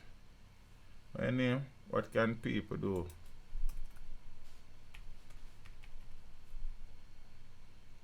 Yeah, man, I think I hit this.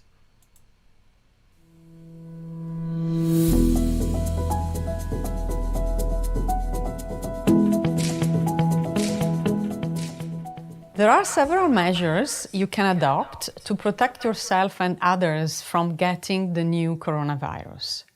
Frequently clean your hands by using an alcohol-based hand rub product like a gel, or wash your hands with soap and water. When coughing and sneezing, cover your mouth and nose with flexed elbow like this, or use a tissue. If you use a tissue, discard it immediately into a closed bin. Avoid close contact with anyone that has fever and cough. And if you have fever, cough, and difficulty breathing, seek medical care early and share information about any recent travels with your healthcare provider. If you just have mild respiratory symptoms and no specific travel history, carefully follow the precautions I just explained and make sure you stay home until recovery. If you need more information on how to protect yourself from the new coronavirus, check the WHO website at who.int.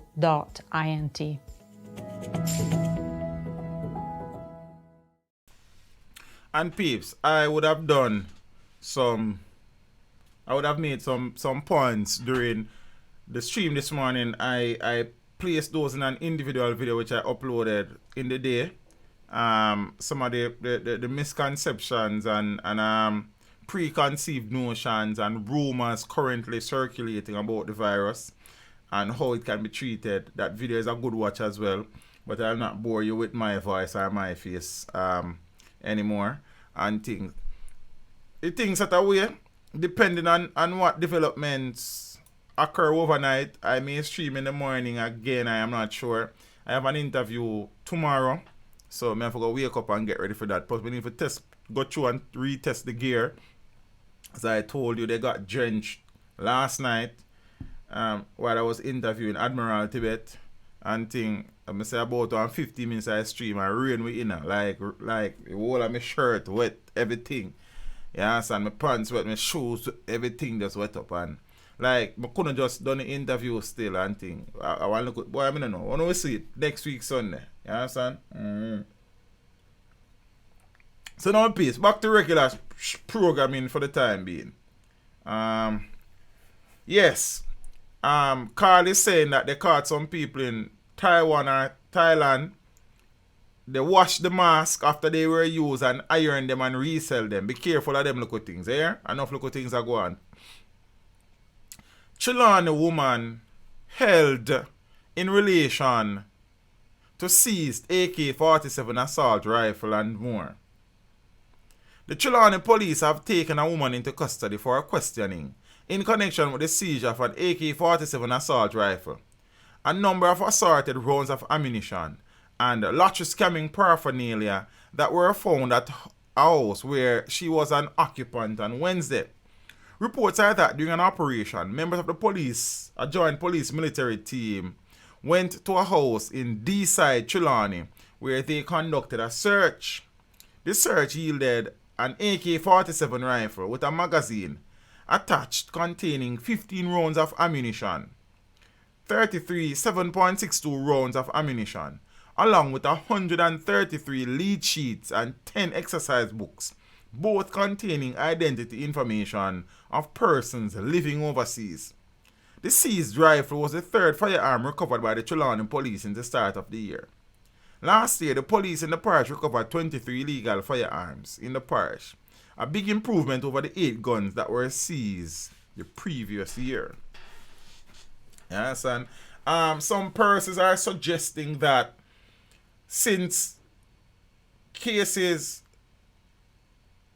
of the virus was confirmed, the crime situation has improved as there are not many murders occurring. I don't know if it is because the media has been focusing so much on the corona situation that some of these incidents are being underreported, or if there's a genuine situation where there are less crimes, zero crimes being committed. I am not certain. I will keep an eye on that because I would want to find out that info for myself.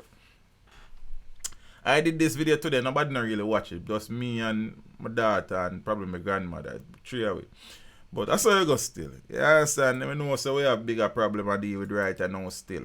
But 4 gunmen nabbed following the robbery of a University of the West Indies student. So this is, I probably can put this behind me in the meantime. See? Yeah, man. Swift police action with the assistance of the Jamaica Eye Monitors led to the arrest of 4 men and the seizure of 2 firearms following a robbery at the University of the West Indies Mona campus on Wednesday, the 11th of March. Oh, Top Max watches, so 4 people now. Yes, and the police report at about 10:30 p.m. a male University of the West Indies student went to the Papine police station to report that he was held at gunpoint and robbed of his laptop and other devices.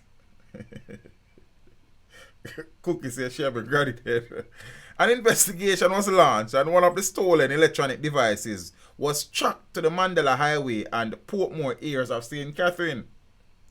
Lawmen in Area 4 and 5, who were in pursuit of the men with support from the Police Emergency Communication Center, using CCTV footage and tracking information, followed the assailants back into St. Andrew.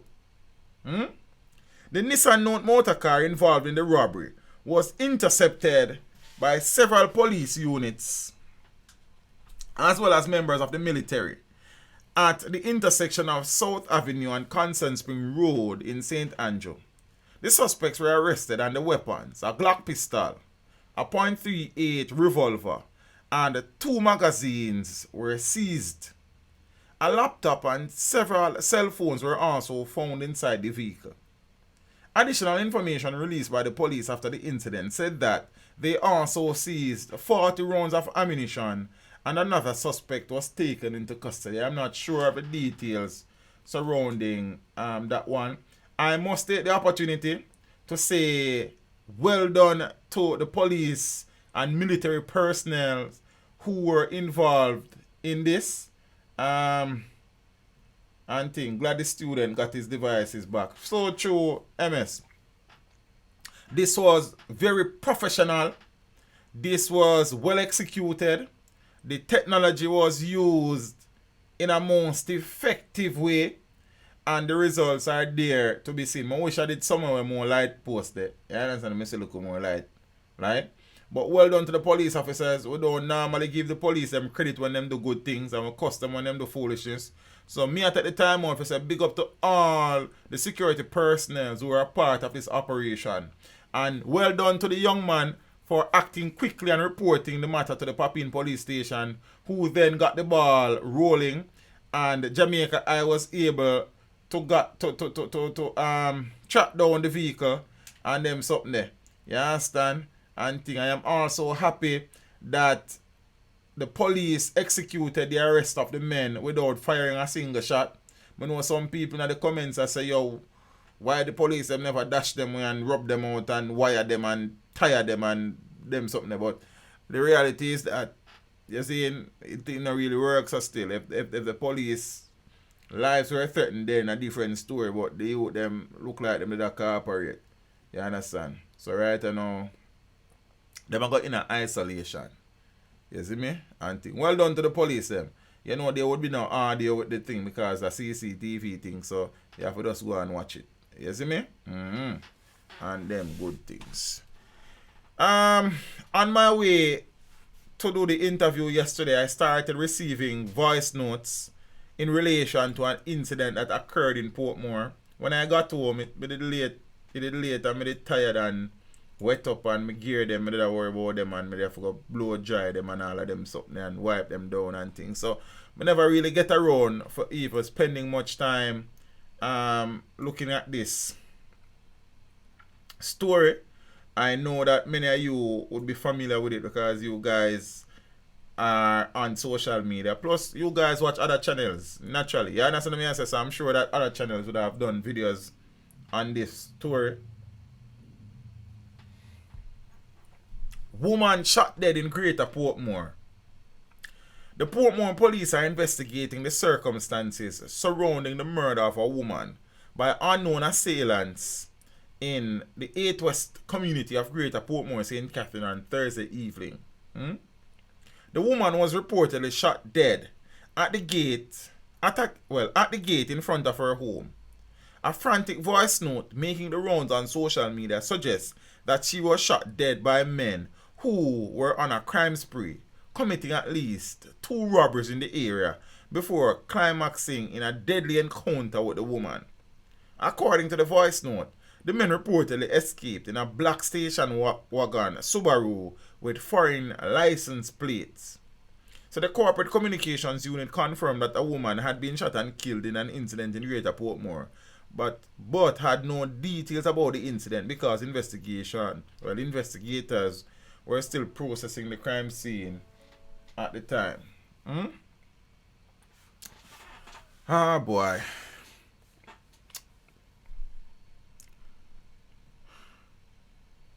So we have a few more stories for share and then we'll call it a night and thing. I'm not even start interview the Sunday. I'm not even start edit the Sunday interview yet and the interview they got long, you know. Police move to have SDA, Seventh-day Adventist pastor, extradited for allegedly sodomizing teen. I shared this story, I think, on Sunday night or last Friday, where a pastor was accused of molesting a teenage boy, and he fled the island before attempts were made to arrest him. A Seventh-day Adventist pastor is now being sought by the police for allegedly sodomizing a boy. The pastor recently had responsibility over a congregation in a section of Westmoreland. He reportedly fled the island for the United States days before the police received an official report from the victim and his mother. The boy, a minor, who is also an Adventist, is alleged to have been a victim of sexual assault since September of 2017. The minor reportedly refused to submit a statement initially, claiming that he has forgiven the pastor.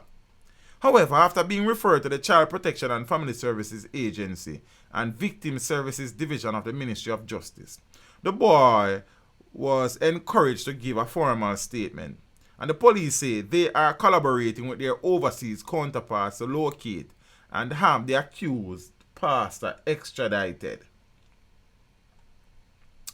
And these things. Zane, oh, I never remember if I do nothing with that picture there, and I wonder if it will stretch. I say I can't find it. Hold on there. My desktop one clean up. Yeah, I think I got a picture here. Stretch. Nah. Alright, never mind. Nah, really stretch. But, so I go on this. I'll go talk a little about this. Life in prison. Parents hope for a stiff sentence for accused confess to killing their children. Some members of two St. James family, who have been grieving for the past 5.5 years, say they are now pleased that the man accused of murdering their children has pleaded guilty in court. Jason Gray, 26-year-old tattoo artist of Hague Settlement, pleaded guilty when he appeared in the Trelawney Circuit Court on the weekend to 2 counts of murder and abduction in the case of 10-year-old Melika Jody Mitchell, 12-year-old Omari Mari Sterling on the 13th of July 2014. Zane, I'm not sure exactly who the people in the picture, but I know them related to this story, so I'm going to take it down. Grace returned to court on June 11th, when he will be sentenced. Reports are that both children, who attended the Albion Primary School in Montego Bay, had accompanied other family members to a section of the dump-up beach. The children were approached by Gray, who lured them away from the crowd by telling them that he was going to treat them to chicken at a nearby fast food outlet. He took Omari and Melika away in his motor car, and they were not seen or heard from again until their bodies were discovered in the Martabury River in Trelawney 2 days later. That's something I do before, and I'm first time this. So police didn't figure out who else him take away like that off of the same beach. Probably through at the same river.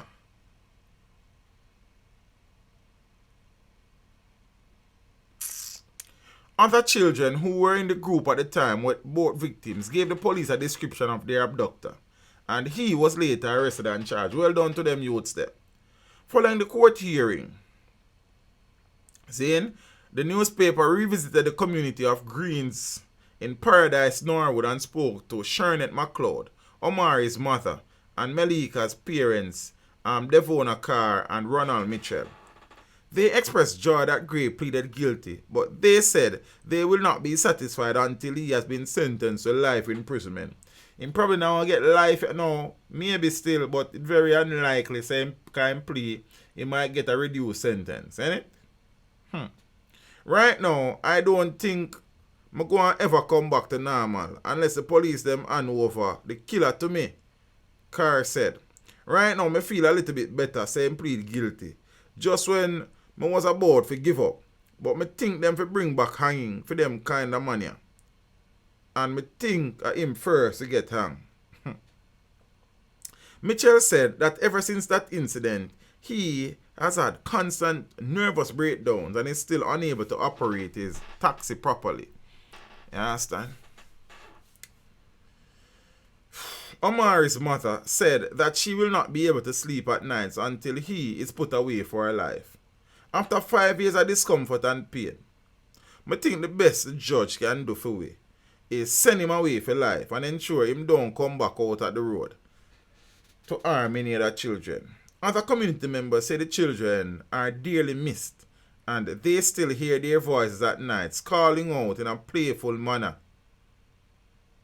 as they normally did when they were alive.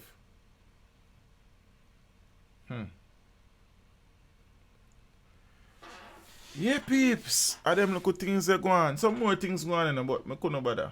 You understand? I know some most of the stream was going to be about Corona too. So I ain't too, you know what I mean? And them things. Peeps, I'm tired. You know, I was up from 5 this morning trying to get the stream for 6 sorted out. And then after the stream, I edit part of the stream, upload it. That take about 3 hours. Do a next video. Pan a look at something there. Police thing. Then run a look at boat, keep it afloat, and then watch a press conference, part of me catch, and then stream, you see?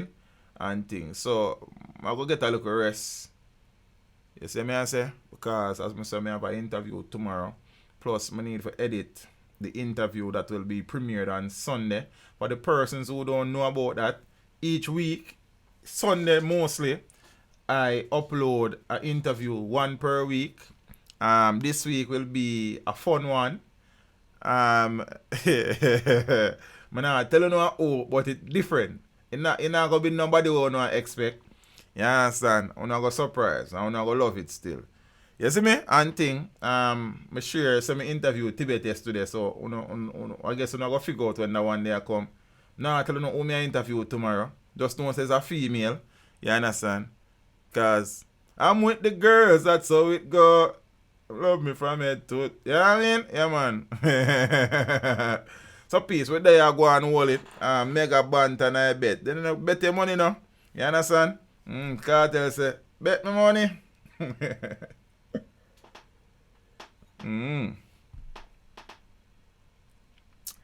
A vitamin C and a taste vitamin C, you know. Taste like vitamin B12. Like me know a vitamin B12 tastes like. You understand? Tea, chop and skip and duck the corona. You know, so we just a step in our faith, brother. And we just a try keep the thing sanitized and keep opening our eyes.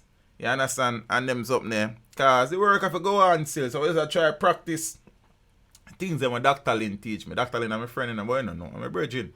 You understand? And them's up there. So that's the thing there. Peace. Big up on yourself. Naturally easy. But you know, she say at 12 o'clock you come to class. But then she say a morning now. You understand? Ain't easy do. And thing. But big up yourself. I hope you're alright. See? And thing. Peeps. Boy, I can't even tell you if you enjoy on the weekend. But what I want to tell you is to be careful over the weekend. You understand? Don't touch nobody, not even your friend. You understand what I say? And thing. But if you have come in contact with me interviewing Shana, I doubt that very much, brother. You understand? And thing. I tell you still. You see, but I don't know. Probably one down your road down, so but not right now. But there, I'm kinda not sure what to tell you, because I'm telling them things are regular. You see, in peace, big up on yourself.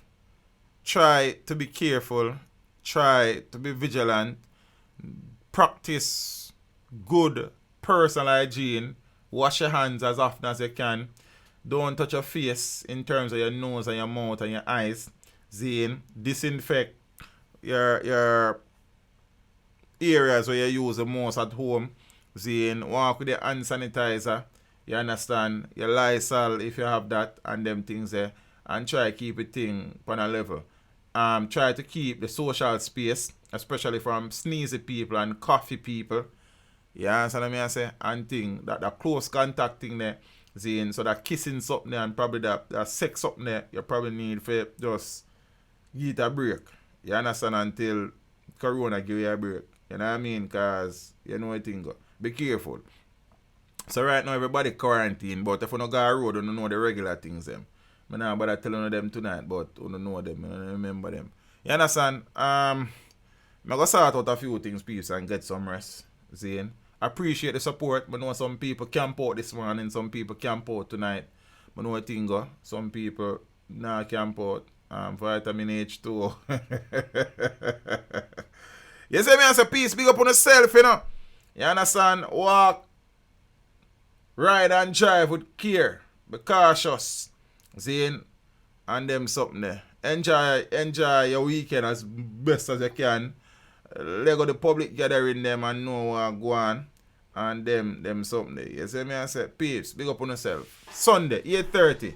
Make it a date and don't be late. Don't look for it. Get book for it. The premiere, the artist premiere, I am not sure what time on Sunday. It depends on a lot of things. But it will not be after 3 o'clock. So it will be between 12 and 3 p.m. So look out for that. But then most people are there then, so I'm not going to watch it. As I say, it's a fun interview. Different from the type of artist them want to use to. So far, you understand? So I could say go. Peter, you have work tomorrow. Be careful. Here, brother, the people may got work tomorrow. Be careful. And them something there. You understand? Peeps, soon as Sunday. Walk good. Step with Jah. Open your eyes and stay sanitized. I'm out.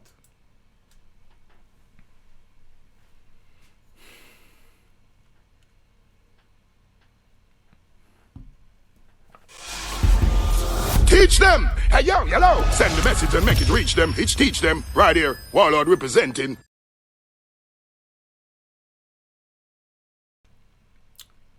Oh, peace. Before me leave, you see? One more thing I want to tell you know. You see the sponsor for the stream, I want to go support the thing. The name Island Sales app. It is in the Play Store, it is in the App Store. The Instagram page, just look for Island Sale and find out what I go on and support the thing because they must support the work. You understand what I say? And thing. So before me leave, you know, Island Sales, big up on yourself, you know. You know what I mean? Yeah man, manners. Work we work. Are you looking for the smartest way to buying, selling, and searching for a huge range of products? Introducing Island Sales, a simple and safe place to browse your items. Shop the latest and trending branded items for your needs. With Island, you can find what you are looking for easily. Save your time and enjoy your items. Sell anything in just a few clicks. Chat instantly with buyers and sellers. Get the best deals. Customer support at any time. Download Island Sales today. Yeah, man, I forgot to download it today, man. Yeah, so I say, peace, big up on yourself. My God, no, yeah, I look a bit.